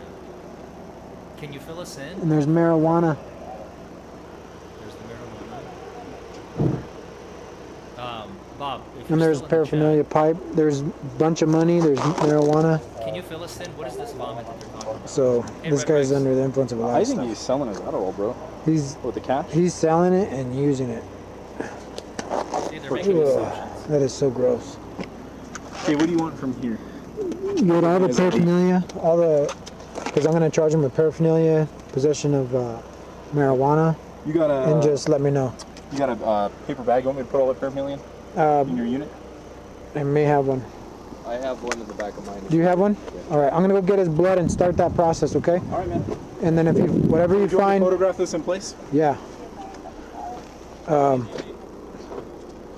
I'll take these. Just a big one if you got it. Oh, that's so gross. Oh, fuck. You didn't find Bob's not here. an ID, huh? Snacks. He was in the chat earlier. Have you already had one today? Nope. When'd you come on today? Oh, there he 6. is. Oh, good. 6 in the evening? Yeah. All right. Better day than the other day, right? Looks like there's. He's not terminated, Okay. but he's off the DUI unit. Bob, All right. I'm taking his wallet with his what's cards, with the credit vomit cards and stuff. that you're Okay. smelling? Where did that come from?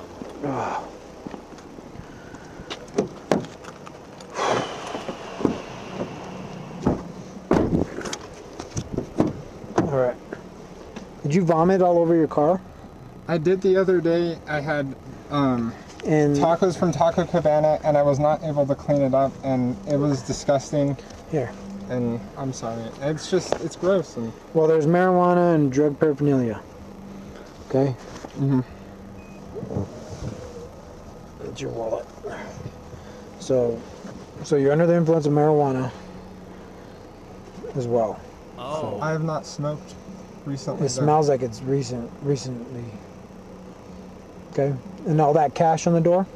I just got off work. Those are my tips, and I didn't. put 20s? it- Yes. Nobody tips 20s. Yes, they do. So I get my tips. I'll show you a picture of my cash out. If Actually, you want, we'll get the cash and put in your Okay. wallet. Okay. I'm not kidding. It's from my tips Okay. that I got tonight. Okay. Let's get that cash, because they're gonna. No, it's not unlawful, Jag Pimp, to vomit in your vehicle, but it does raise reasonable suspicion as to an individual being under the influence. Because people who are not, I mean, you could be experiencing a medical emergency, but again, get into the officer's shoes, right? What is he's adding 1 + 1 + 1 + 1 + 1. He's got an empty pill bottle in the trunk. Yes, obtained illegally. Throw the constitutional violations out the window. Look at the facts, okay? We're looking at the naked facts. The naked facts say we have an empty pill bottle, we have a bunch of cash, we have vomit, we found marijuana, he looks impaired, he failed my field sobriety tests, and he admitted to driving. I mean, I can see how this officer may suspect that this, given just all this data, that's enough for a DUI arrest. You know what I mean? Hey, Tracy. So, again, circumstantial evidence. No one is saying that he's guilty of anything. Suspicion, do they have reasonable suspicion? Absolutely. By now, have they built their case for probable cause for arrest for a DUI? Absolutely. This kid has given them everything they needed, and then some. Now they're finding more on their own, right? So, yeah, stop talking. You know? Oh, by the way, fun fact, Bob was serving the former governor of New Mexico that same night. How crazy is that? How crazy is that? And we have proof, folks. We have proof. Check this out. This is the receipt signed by Susana Martinez, the former, I think, in my research, I think she retired from that position in 2019. But he served Susana Martinez, former governor of New Mexico, on the night of his arrest. What a coincidence, right? What a coincidence. So getting tipped in 20s, I mean, look at the tip right there. I'll let you be the judge, right? We're talking about tips. On a $110 bill, if you're not tipping at least $25, $30, you're a terrible tipper. I'm sorry. That's just the way it is. And she tipped, was it 25? $25. I think that's very reasonable. So thank you, Susana Martinez. He says, I served the New Mexico governor on New Year's Eve too for 2019. So back then she was actually the governor. That's amazing. That's pretty cool. So there you go. So people do tip in 20s. He's not working at Taco Bell. They don't even have servers at Taco Bell, but I'm just trying to find like a cheap restaurant, right? Or at McDonald's, they don't have servers there either. Like some, Charlie's. Okay, Charlie's. You would get like unless you bring in the whole family, right? Or like a large group of friends. If it's just you and your girlfriend, you and your wife or whatever, maybe a couple kids will probably make the bill a little bit higher. But you could probably eat a full meal for $45 and you're not going to get a $20 tip. Sure, you might. I mean, that's like a 50% tip, but it's not unreasonable. Applebee's, yeah. there you go. There's proof that people tip, and the bills can be expensive. And this is from the night of the arrest, by the way. Now, this payment was through a credit card. Obviously, we can see it's a Visa, and it says right there. So it's a Visa, but that's just an example that yes, they do tip in 20s, and that's not unheard of. So there you go. There's the proof.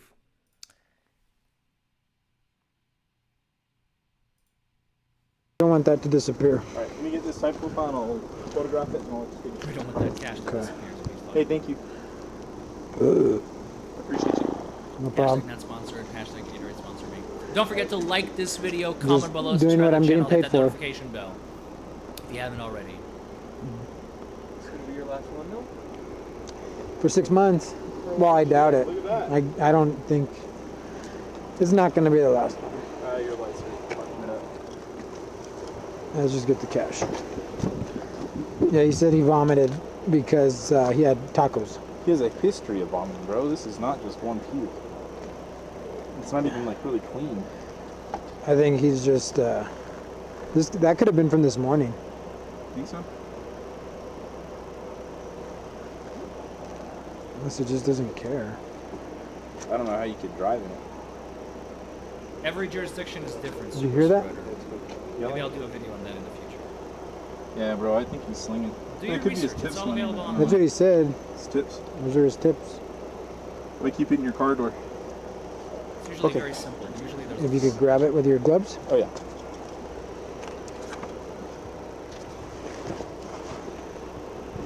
Okay. I didn't count it. You got a baggie here with weed in it. And the pipe. Pipe. Looks like there's more money there on the edge there.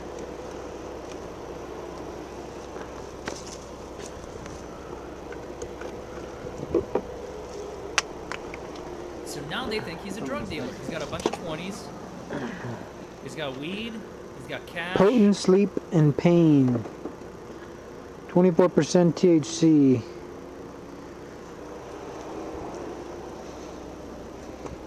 Prescription And he doesn't have a marijuana medical marijuana card.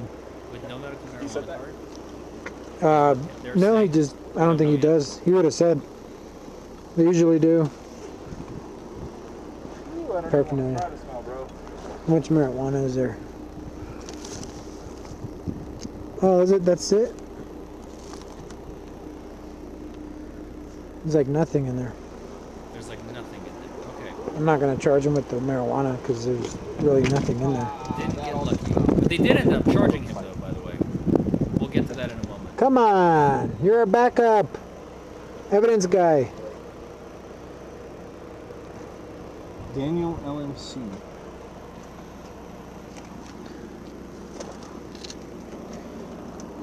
See me, Mike? Could be.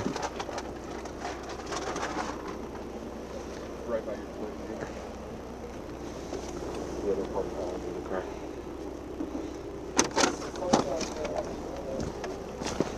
Later, Dean.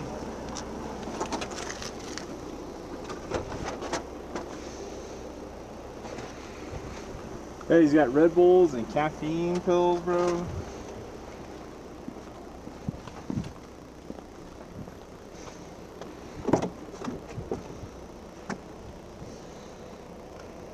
Vehicle search prior to income produced. Could be something in that McDonald's bag too. Because he was in it when you stopped, right? He wasn't in this car, he was in his buddy's car. Oh, that makes sense. He was in the passenger side. He was probably dealing for shizzle. Hey, bro, your buddy's name is... They're so convinced of their assumptions because it looks bad. It looks bad. Because he had the marijuana. Oh, okay, there's more marijuana in the... right there. Oh, God, he fucking threw it in the bag. Jesus Christ. Oh, he threw up in the bag? It's pretty gross. Dude, this whole fucking car is just fucking cute. So he has... there's a lot of marijuana somewhere in here. Maybe he's got stomach Center? issues, I man. didn't- His whole car is vomit. Yeah. According to that?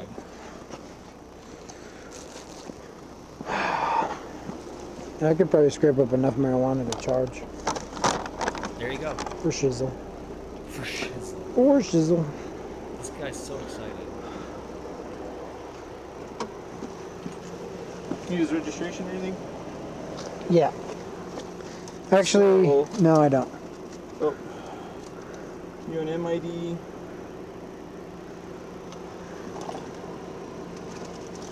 Cruises. More pills?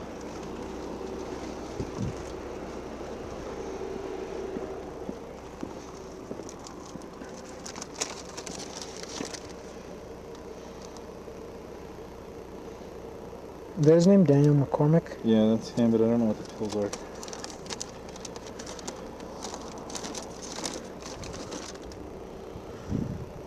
Oh, it's his thyroid shit. Okay. It's probably hypo. But here's Adderall.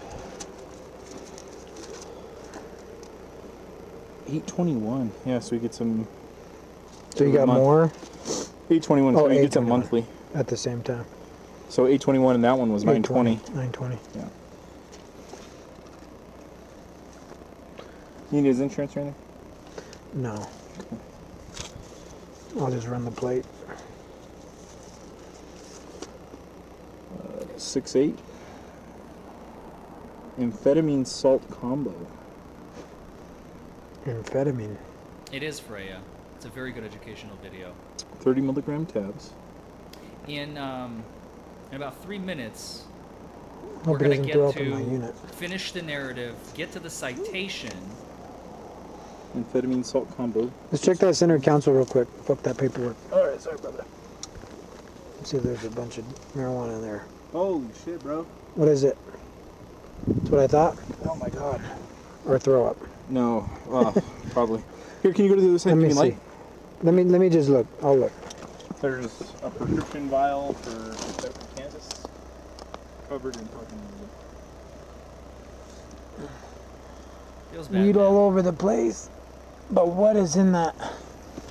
What's that black stuff in that container? Wonder if that's hash. Can you go to the other side and give me light?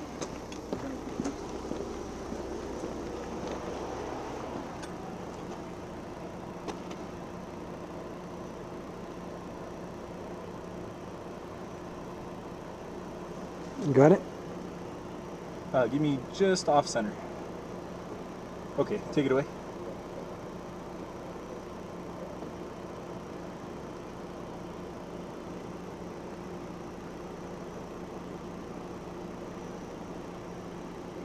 Okay. Good? This, What is that? Hash? I don't know what that is. Oops. Oh, that's resin. What is this? It's scrapings from a pipe.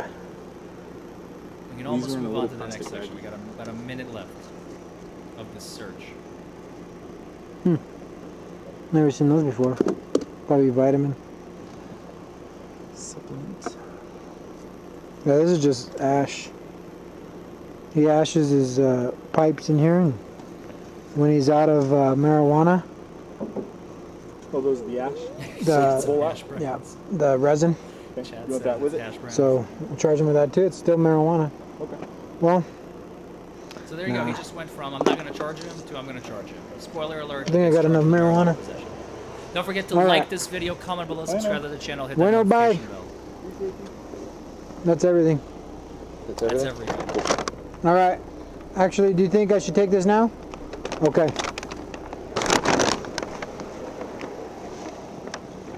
Okay. So let's move on. There's a You few all right? seconds left. Just don't throw up. That's such a. I just need some water. That's funny. I know that's not going to happen for a while. So. At the hospital, we'll get it to you here. St. Vincent's? Yeah. Sounds like All that right. happens a lot for this guy. Be on the lookout for Washington, 50, 628 Frank Lincoln 0770. It's on stop and hold. Thanks, Tracy.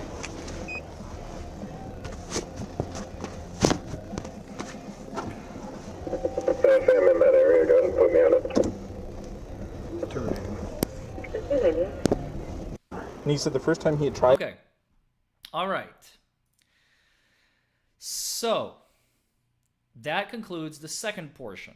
Now we're still not done. We still have about a third. We're about a third of the way. I mean, 2/3 of the way there. We got about a third to go.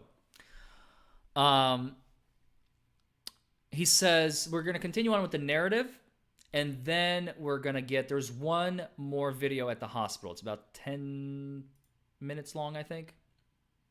About 10, yeah. So there's one more video. And we're going to finish the narrative and then, of course, the citation. The cop then takes me to the hospital. We exit the car, head inside towards the lab, sit down. I ask him to reread my advisory rights as the shock had sunk in already that I was under arrest. And there was no other outcome besides jail that was going to take place that night.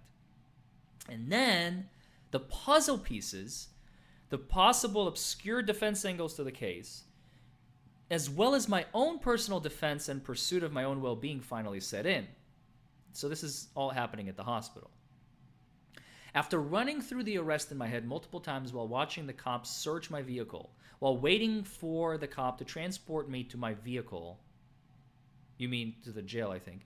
And after rerunning the scenario through my head multiple times, I decided that the circumstances surrounding this case, albeit bizarre enough, were out of the ordinary. Given that the circumstances surrounding my arrest being through a consensual encounter and not via traffic stop, there it is, consensual encounter, right? So you gave them free stuff, man. You gave them free stuff. You talked and talked and talked and talked and talked and talked and talked and talked some more. And then you, after you were done talking, you talked even more. And this is what happens, bruh. This is what happens. Stop talking to police, all right? Stop talking to the police. I found it bizarre that somehow this amounted to DWI. Now, I can understand from a layperson's perspective, I did everything they asked me to do. Why did I get arrested? That's why I got arrested. Especially since neither of the two officers, which you can hear the first one say in the video to the second officer when he asks if I was driving, quote, "No, don't worry, he wasn't driving or anything like that, but I just want to make sure he's okay to drive." Now, we heard that in the very, very, very beginning. It was like the first 15, 20 seconds of the video. I mean, by now, it's all out the window. It's all out the window. To this, the second officer, the DWI unit officer, says, "I don't know. I'm not a drug recognition expert, but we will just have to wait and see." So he's not a DRE, drug recognition expert. He's just a SFSD officer. And now the narrative concludes. There are 6 points that he wants to make. So I'm just going to go through those. The troubling facts of the case to me are that, number 1, neither of the officers actually saw me inside my vehicle or actually witnessed me driving behind the wheel of the vehicle during my encounter with them. I was never in direct physical control of the vehicle. Completely agree, but as you heard from the video, very easy to counter this point. You admitted to driving, you said you drove, and you never said that, and you admitted to taking the medication earlier, your prescription meds. So prescription meds earlier, you drove earlier. My only conclusion is you drove under the influence. That's it. If there was like a fact saying, while I was parked here, I took my meds and I don't plan on driving, you have a potential case. But based on everything we saw, so that point is out the window. Number 2, neither of the officers ever saw me commit any traffic infractions violations, which are usually indicative of impaired driving. Again, not necessary. If they believe impairment based on their analysis and review of the case, and you admitted to driving, they got you. So number 2 is out the window. Number 3, the officers did not offer me a chance to take a breathalyzer test to show that I was not drunk. Well, there was no indication that alcohol is anywhere in this mix. You said you weren't drinking, so they thought you were impaired by something other than alcohol, which is drugs. So that's out the window. Number 4, the first officer lied to me, initially telling me that if I didn't pass the test, I would be able to get a ride home from someone else because I wasn't quote-unquote drunk. Now, again, they never truly said that. If you watch the video, if you rewatch I think it was like minute 2.5 of the first video, if you guys go back, not right now, but later when this recording is over, you're free to rewatch that portion. I remember clearly he's asking, can I?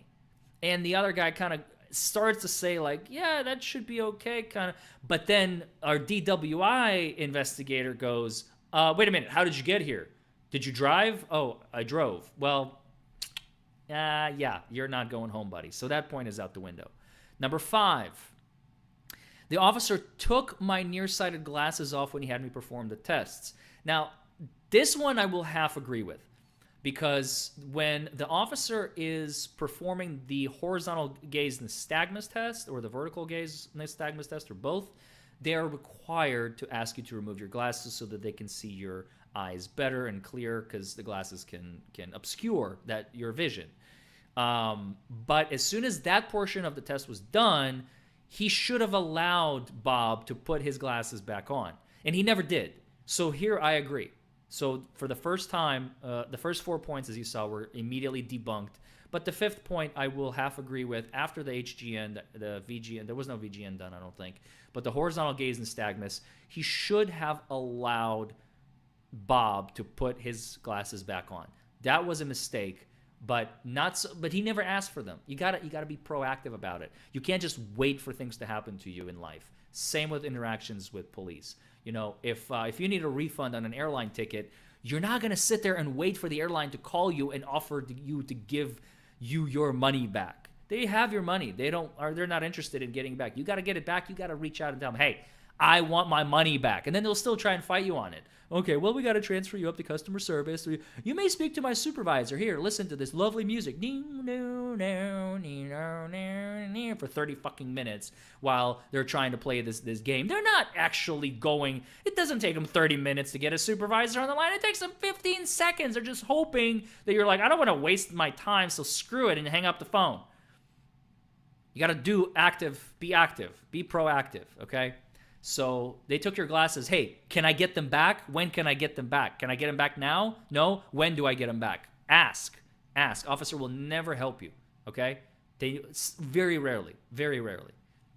And finally, number 6, Bob says, I am tall, 6'5", and standing on one leg is already difficult, seeing as I don't practice yoga, or standing on one leg for that matter, standing on one leg is also rather difficult, especially after being on my feet already all day, as we know. Irrelevant. Completely irrelevant. The cop doesn't care. He's got his test. He's going to go through them. I don't care that you're tired. If I think you're impaired, you're impaired. End of story. See you in court.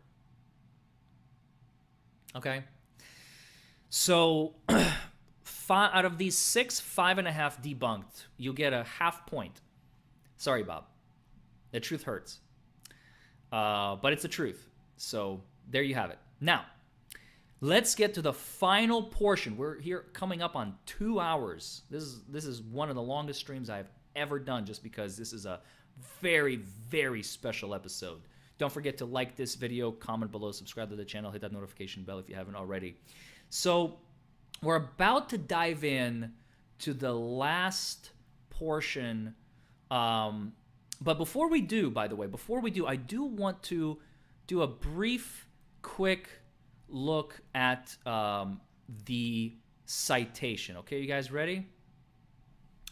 Let's look at the citation, shall we? We're gonna add source.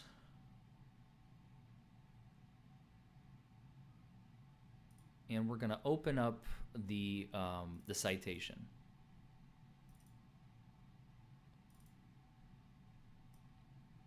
There it is. Now that's tiny. Can I?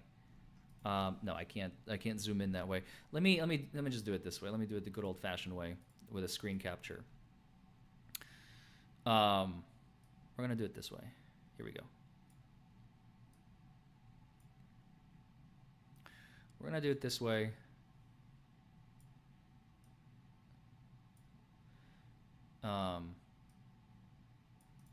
And I'm just going to make my video a bit smaller. Here we go. So that's the citation.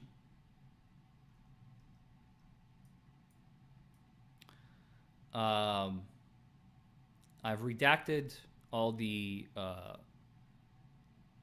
information, the sensitive private information. And let's just go through it real quick. So this is the criminal complaint, Santa Fe. Here are the charges, right? DWI first offense, possession of marijuana less than 1 ounce, and possession of drug paraphernalia. We already know that, right? Criminal complaint. Driving under the influence of liquor or any drug impaired first offense. In that on or about the 22nd day of September 2017 in the city of Santa Fe County in the state of New Mexico, the above named defendant did operate a motor vehicle while under the influence of intoxicating liquor or any... Okay, that's just the charge. All right. Possession of marijuana, same thing. You guys are free to read this later if you're interested. I'm not going to go through it. It's very self-explanatory, straightforward. Statement of probable cause. This is what I was looking for. Here we go. In that on or about the 22nd day of September 2017, in the city of Santa Fe County, in the state of New Mexico, approximately 22:18 hours, Officer Gregory Lucero with the Santa Fe Police Department made consensual encounter with the male at Cornell Park, then requested a DWI unit to the scene, as we know. In approximately 22:53 hours, I was dispatched to officer's location at 1203 Galisto Parkway, at approximately 22:55 hours. I arrived on scene and then made contact with the officer. Using the police team concept, the officer briefed me on his observations. Officer Lucero advised that he made contact with the above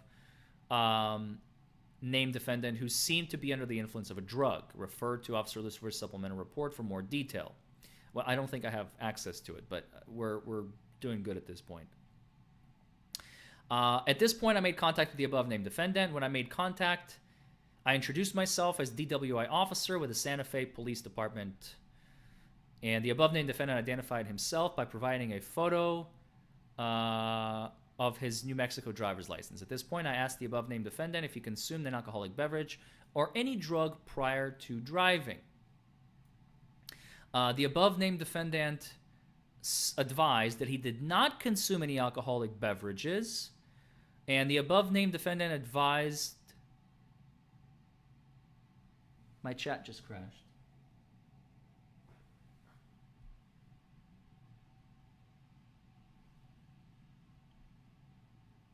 I'm not sure why chat... Are we still live?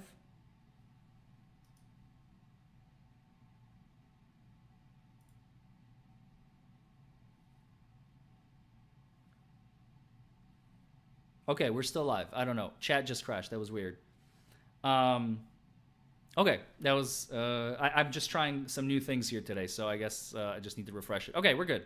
At this point, the above-named defendant advised that he did not consume any alcoholic beverages. The above-named defendant advised that he is addicted to Adderall and had recently took Adderall prior to operating a motor vehicle. So there it is. We got an addiction issue. Has, again, nothing to do with how much he consumed, because the admissions on the video, if you remember, were I took the recommended dose. Again, I know it's just statements, especially after they found the empty bottle, but facts are facts. Can't change them. The above-named defendant also advised that he was in rehab but quit because he felt that he could get off the drug on his own. After the above-named defendant admitting to being under the influence of Adderall prior to... Wait. After the above-named defendant admitted to being under the influence of Adderall prior to operating a motor vehicle? Now, that's a lie. That never happened. He never admitted to being under the influence. You made that assumption that he is under the influence, but I never heard an admission. If I'm wrong, chat, please correct me. But I don't recall any admission to on video Bob saying, yes, I admit to being under the influence.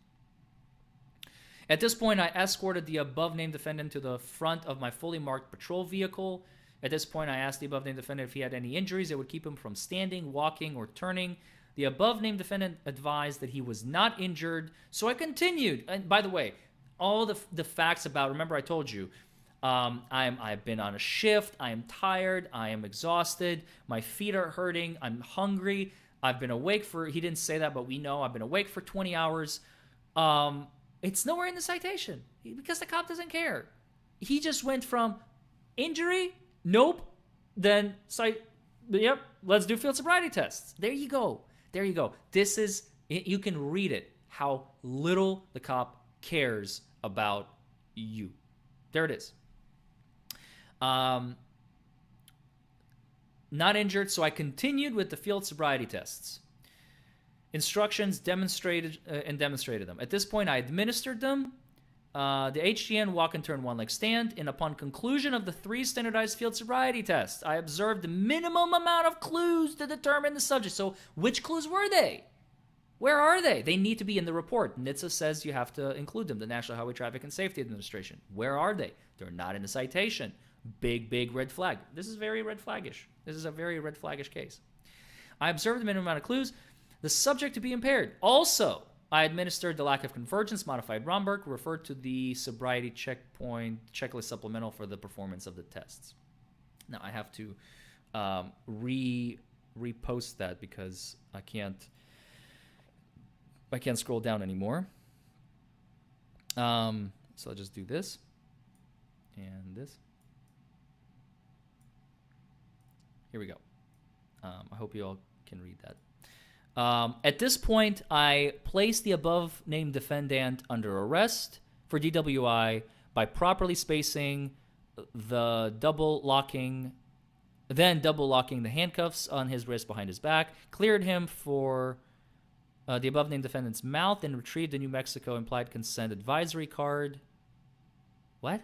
I cleared the above-named defendant's mouth? I cleared his mouth of what? Saliva? Drugs? What? I cleared his mouth. Maybe I'm missing something. Then retrieved the New Mexico 2016 implied consent advisory card. Then read the breath test advisory to the above-named defendant. Then he advised he understood and agreed to be tested at the scene. And then I read the blood test advisory from the implied consent card because this was drug-related. He said he understood and agreed. But after the arrest, we took an inventory of the vehicle located less than one. But he also refused. See, that's not in the citation. Interesting. After, it will be in a moment, but it's not there at this moment. Because he did say no right after that. He said yes, and then he said no. I'm telling you, he left out so much. He left out so much. This is why this is a classic. This is one of the best examples I have ever given on my channel for this stuff. This video is going to go viral. No question about it, right? This video is eventually going to go viral. Maybe even soon. I don't know. This has so much. I mean, this is literally breaking down a case from his perspective with the video, and now we have the citation. I mean, we got everything. We have everything, and we can see how much is actually lacking, how much is missing, what the officer actually cares about, what he focused on, what he didn't focus on. I mean, look at it. Look at it. It's right in front of you. The above-named defendant advised that he understood and agreed. Oh, I'm sorry, I skipped around. After the arrest, we took an inventory of the vehicle located less than 1 ounce of marijuana and a glass pipe used to smoke marijuana. All right, and let's finish up with the final portion of the citation. There it is. I transported the above-named defendant to St. Vincent Hospital for the blood draw. After we arrived to the hospital, the above-named defendant asked for me to read the blood test advisory again. So I did. After I read it to him again, he advised he understood and refused to be tested. At this point, I considered his actions to be an exercise of his right to refuse consent to have his blood drawn and tested. Very good. After the above-named defendant refused to be tested, I got a medical clearance for the jail and then transported. At least he got a medical clearance. My God. You see that so rarely these days. They're just like, oh, you know what? Okay, get him back in the cruiser. He says he got a medical clearance. That's rare. You usually don't even get a medical clearance in like accident cases where it's desperately and direly needed. It's amazing how when you're considered to be a criminal by a law enforcement officer, how much of your human rights go out the window is what I've noticed in my career.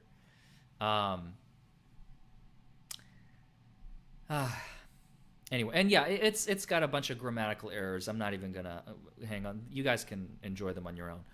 I know chat is blowing up on that right now. So then transported him to the Santa Fe County Detention Center where he was booked with no bond. Well, the judge is going to set the bond in a few hours, hopefully. The above-named defendant was served with all citations. The criminal complaint and the DWI forfeiture form. Officer Martinez, unit such and such, such and such. Okay. And then, of course, at the bottom, I just want to show you guys this is an official document. This is no joke. This is an official document. So the very, very bottom, it says, I swear or affirm, under the penalty of perjury. I wish our citations said this kind of stuff, because like in Kentucky, we don't even get this language. Penalty of perjury. This is like what is it called? It's a probable cause.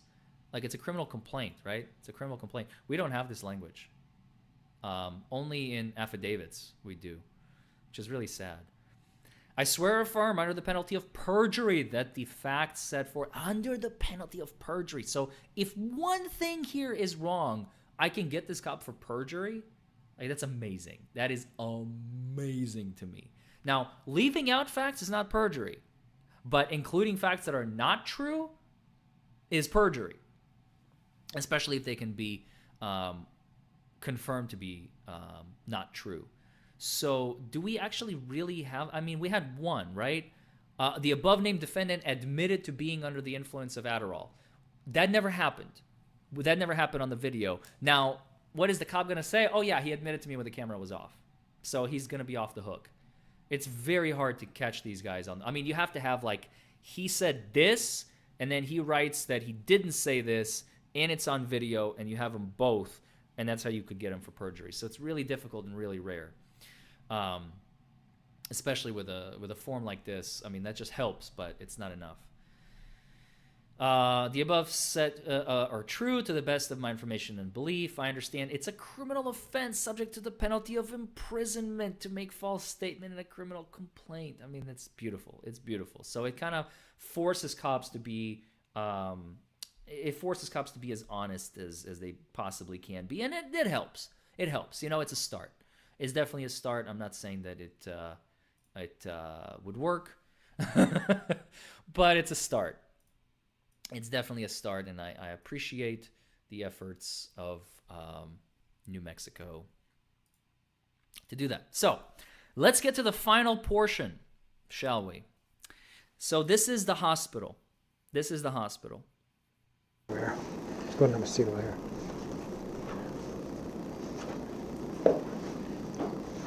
All right.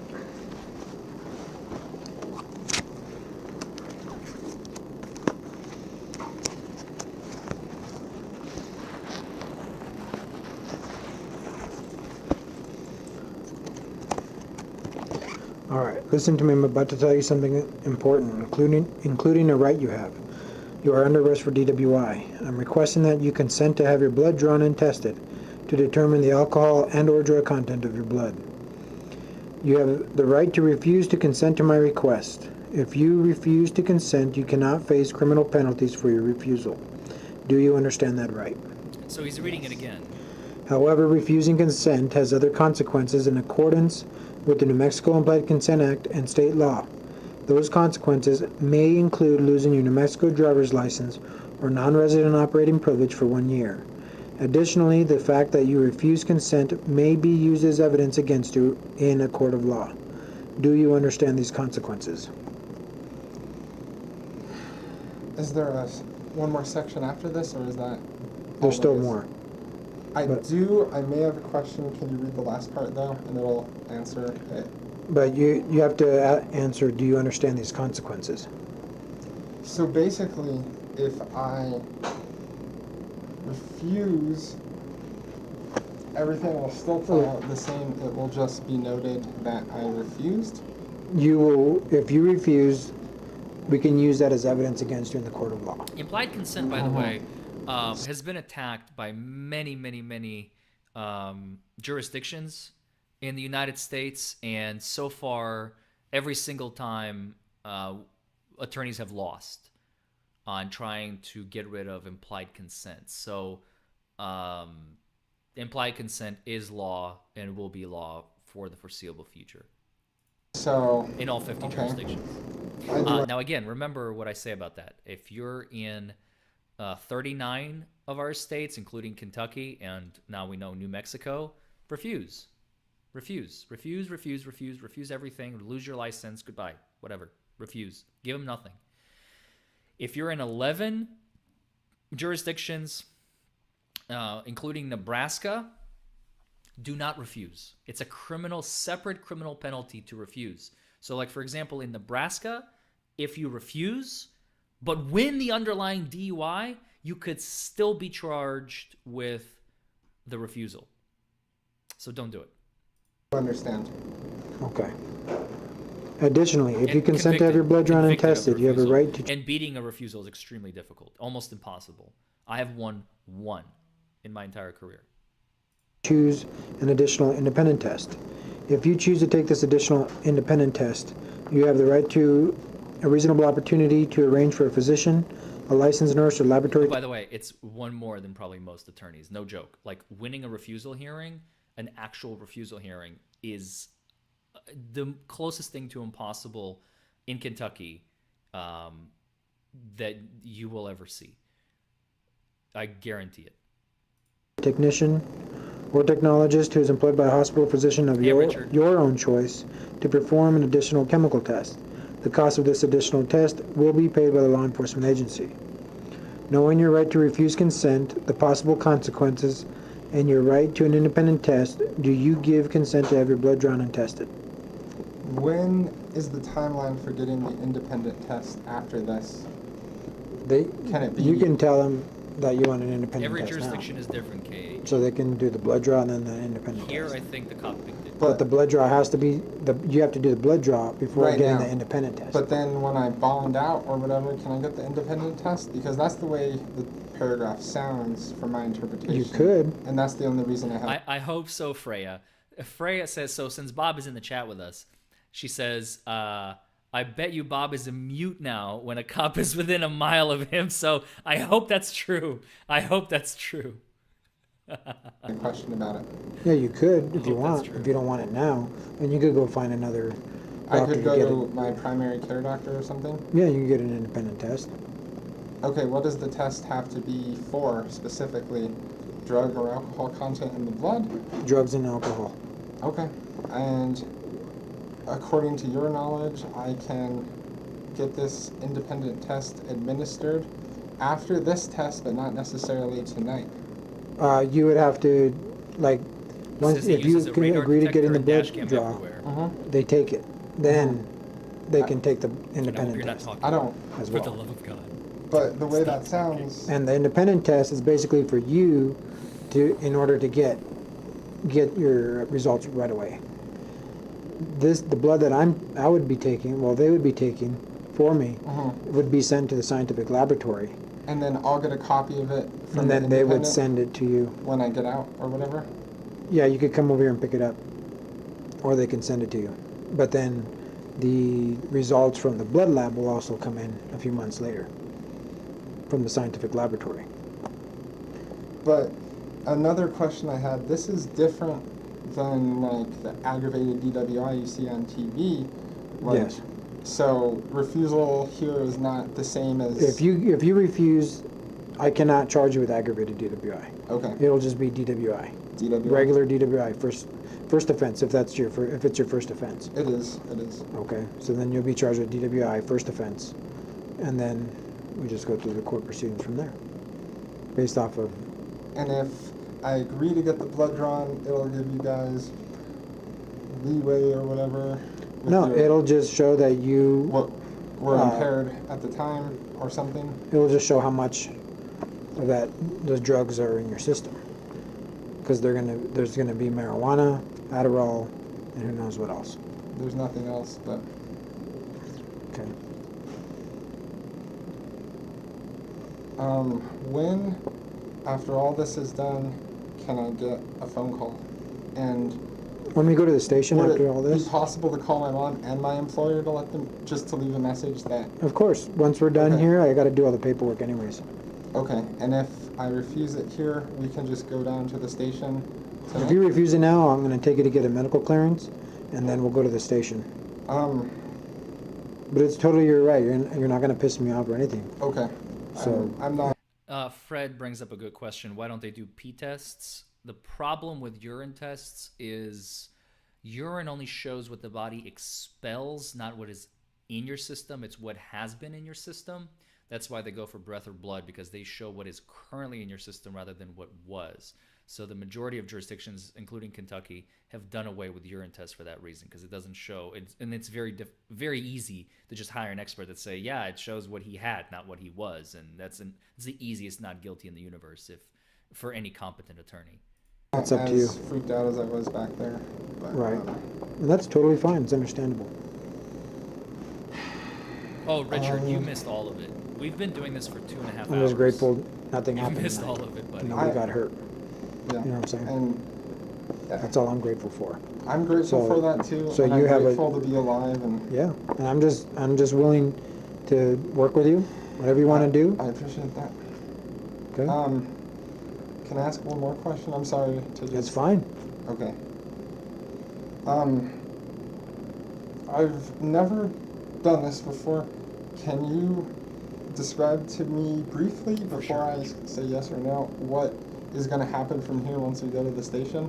Like, Once we go to, Go to like, jail. will I not be able to see a judge until Monday, or how does that tomorrow work? you'll be arraigned. There's no bond. Okay, I'll be arraigned tomorrow? Possibly, yes. I don't know what the system is. Yes, they do, KH. And I could be arraigned tomorrow regardless of if I agree to this test or not? Yeah. Well,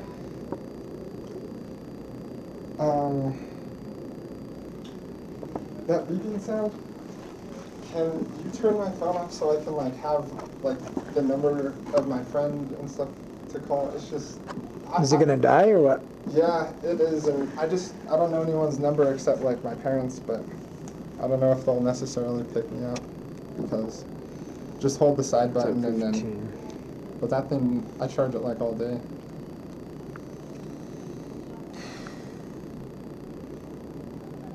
Use your fingerprint to turn it off. What's your number? 2705? Damn it. Oh crap.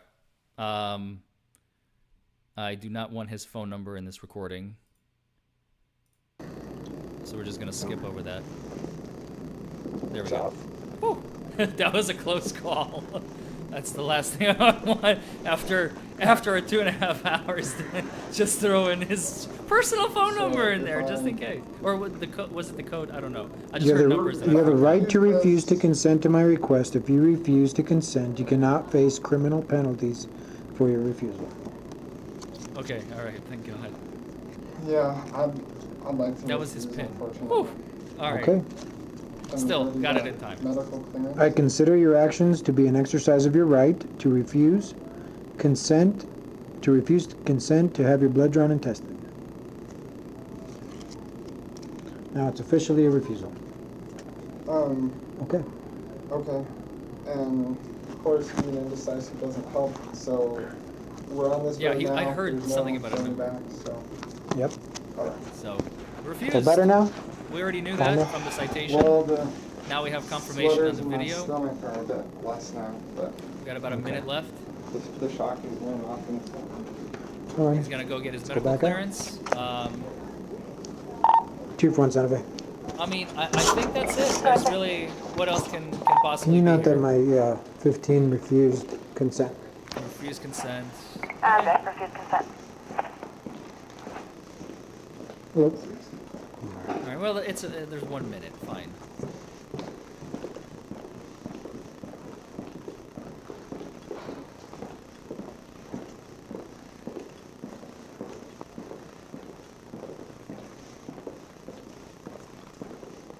I'm gonna go out this door here because it's automatic.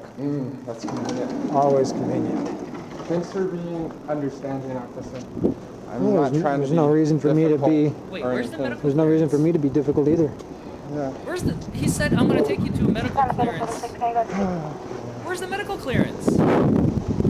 Was the cop the medical clearance? Yeah, you're good to go, sonny boy. Let's go. Now I'm just gonna drive around to the back. Of the hospital? Yeah, to the ER part. Oh, okay, all right. I'm just making sure. The AC feels I'm just lovely. making sure. Oh, is it on still? Yeah, please keep it on. Yeah, okay. Wait, what was on? Back.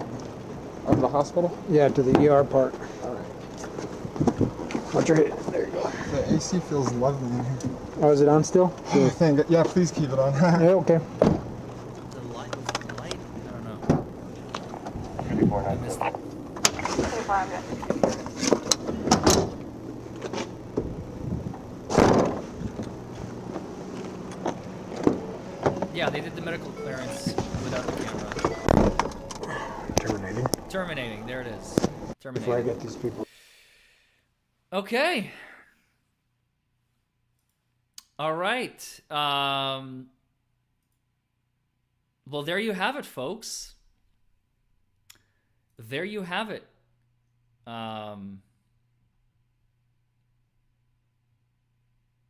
Keep the AC on. Is that what it was? That's a hell of a video. That's a hell of a live. 2 hours and 26 minutes. We're coming up on 2.5 hours. This is by far the best live stream I have ever had. Normally by this time I'm like quite exhausted and I'm just like, I could literally keep going. I'm not going to for your guys' sake as well. And just because we've talked about everything. I do want to show the did I redact this? Yes, I did. Okay, perfect. So this is this right here is the obviously the resolution. You guys want to know what happened, right? What happened? And he ended up taking it to court. Fighting the charges. And this was the result. For those of you wondering, this was the result. Criminal charges are DWI, possession of marijuana, possession of drug paraphernalia, just like we said. And look at the result. Dismissed by the prosecutor on February 6th of 18. Nolo prosequi. We don't use that type of nomenclature here in Kentucky. But I know some states do it. Don't forget to like this video, comment below, subscribe to the channel, hit that notification bell. Case was dismissed. So, a round of aplauso por nuestro amigo, for our friend, Bob. So thank you, Bob. Thank you for sharing this, by the way. This has been absolutely lovely. I've really, really enjoyed this. I really enjoyed doing it. This is the first time we actually had a chance to review, start to finish, a case with, we had the backstory, we had a citation, we had the stop video, we had the investigation video, we had the jail video.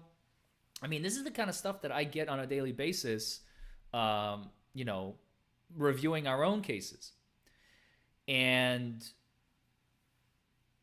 just to be able to do it on live stream, knowing the case is already resolved. And if you guys have, I want more of these. I think, I don't know if I'm going to be doing the reaction videos anymore. Honestly, they don't generate as much interest. They're cute, they're fun to do, but people said, I did a poll not that long ago. I did a poll, and you guys said you want more educational stuff. I mean, and I'm reading you guys loud and clear. I'm giving you what you want. I'm giving you what you want. I don't want to give. I don't want to do stuff that is just gonna be boring to you guys. I want. When I got this opportunity, when it landed in my lap, I was like, "Holy crap, this is awesome!" I really did. I was extremely excited. So one of the things that I did, and I'll show you guys before we sign off here, I did a poll. It's been a while. It's been a short while, but actually right after that poll is when I kind of stopped doing the lives. This was the poll. This was the poll. It was about a month ago. I think at this point maybe closer to a month and a half. What do you guys want? What kind of videos do you enjoy the most? 2,500 people voted, 2,500 people. And only 1/3, about 800 people said more reaction videos. 7% said something completely different. They had their own ideas. Like some of them even said like you should play video games and whatever. I don't know. The comment section, you guys are free to peruse in the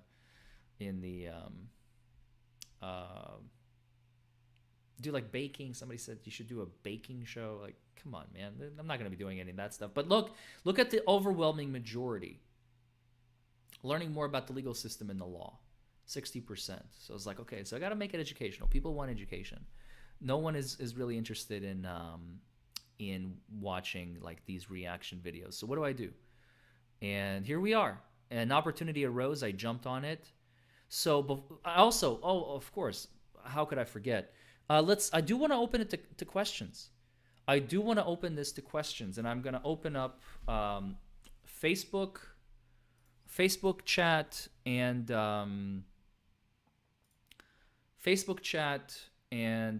Twitch chat, just to take in. If anybody has any questions, by all means, I want to hear it about this. Don't ask me not related to what we just did, but the case that we just reviewed, the 2.5 hours.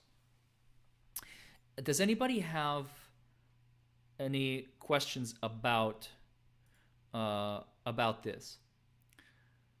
this video, about this arrest? I mean, we covered the basics. We covered more than the basics. This was a deep dive. This was a very, very deep dive into this case. So I want to know what kinds of questions does chat have? And chat is right there on the, right here. It's kind of hard to figure out where I need to point. Chat is right here. So, by the way, do you guys like this? Do you guys like having chat available like that? I think it's actually quite useful because a lot of times I will say something and react to it. People don't know like who said it and why they said it. So I know it blocks a portion of the video, but obviously I try to put it on somewhere where it's not blocking,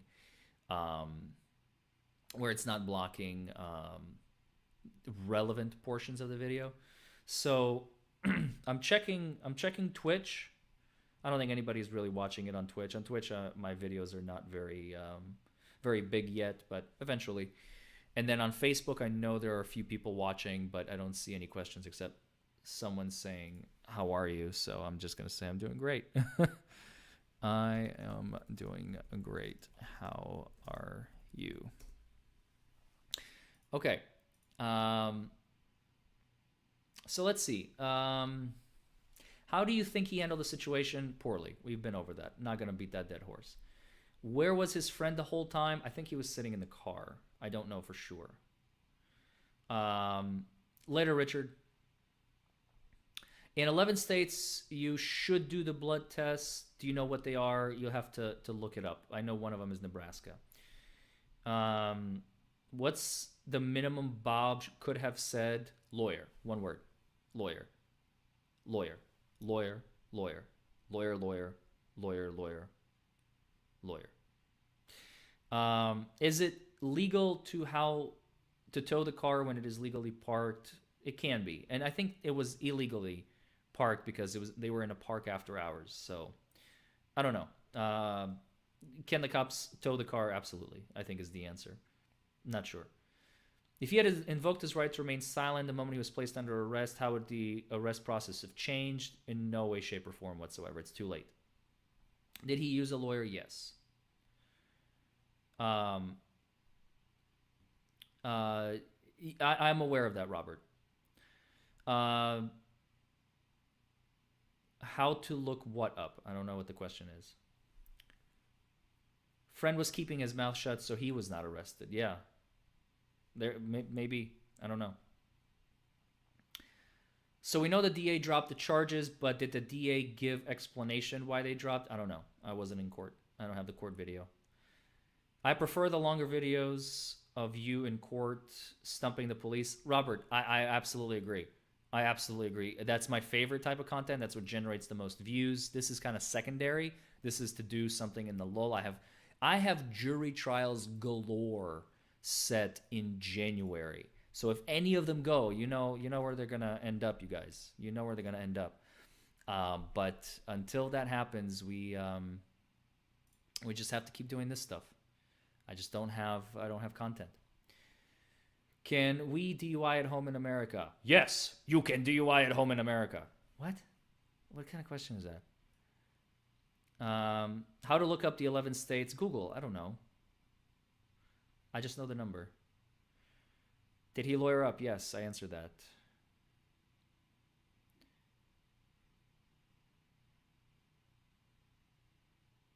Bottom line, don't say anything without counsel. Absolutely.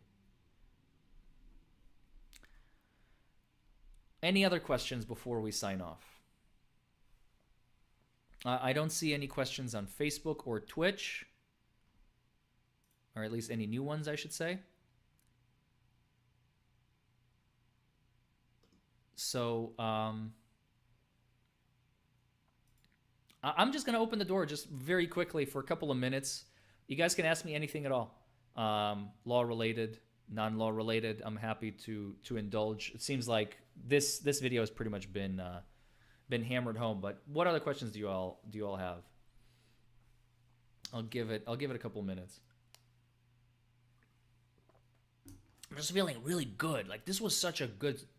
I mean, but then watch, this video is gonna get like 600 views, and I'll be like, oh my god, I haven't done anything. Happy holidays, everybody. By the way, yeah. Sorry, I'm in a work zone mindset right now. So, was his license suspended? I actually don't think it was. I don't think it was suspended. You're welcome, Alexander. Thanks for joining. Do we dye our hair when it gets frosty or not dye? I don't dye, so take it from me. Looks better.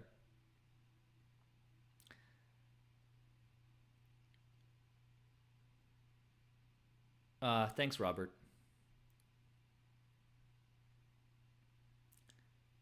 Officer didn't submit to motor vehicle, so there was no motor vehicle something, so there was no hearing.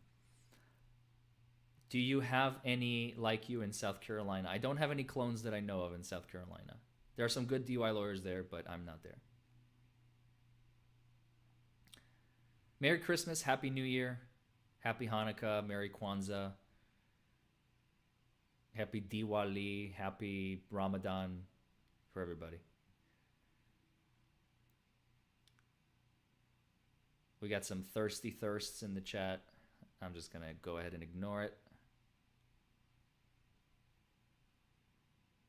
Did he get charges regarding the marijuana? Yes. Go back, Bob, or Rob.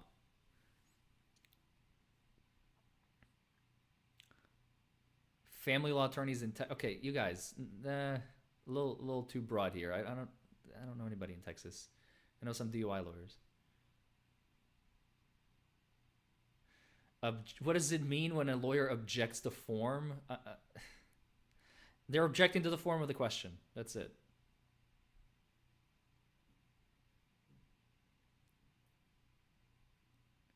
Not so much anymore. Speeding tickets, Frank. I get them, but they just pay the bills. I don't like seek them out anymore. When I was younger, obviously they fed me, but now we're doing a lot more serious work. A lot more serious work. Sure, we still get calls for speeding tickets, but like sometimes I'm even reluctant to call them back. A lot of times I'll call people back and be like, look, you don't even need a lawyer. Just go and like get diversion, get Drive Safe Louisville, whatever. DUI guy for president? No, thank you. I do not want that weight on my shoulders. Nope.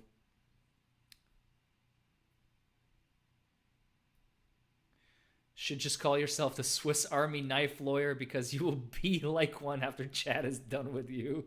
King, you are not wrong, my friend. You are not wrong. All right. All right. I said I'm going to allot a couple of minutes, which I did. And so no questions in Twitch, no questions on Facebook.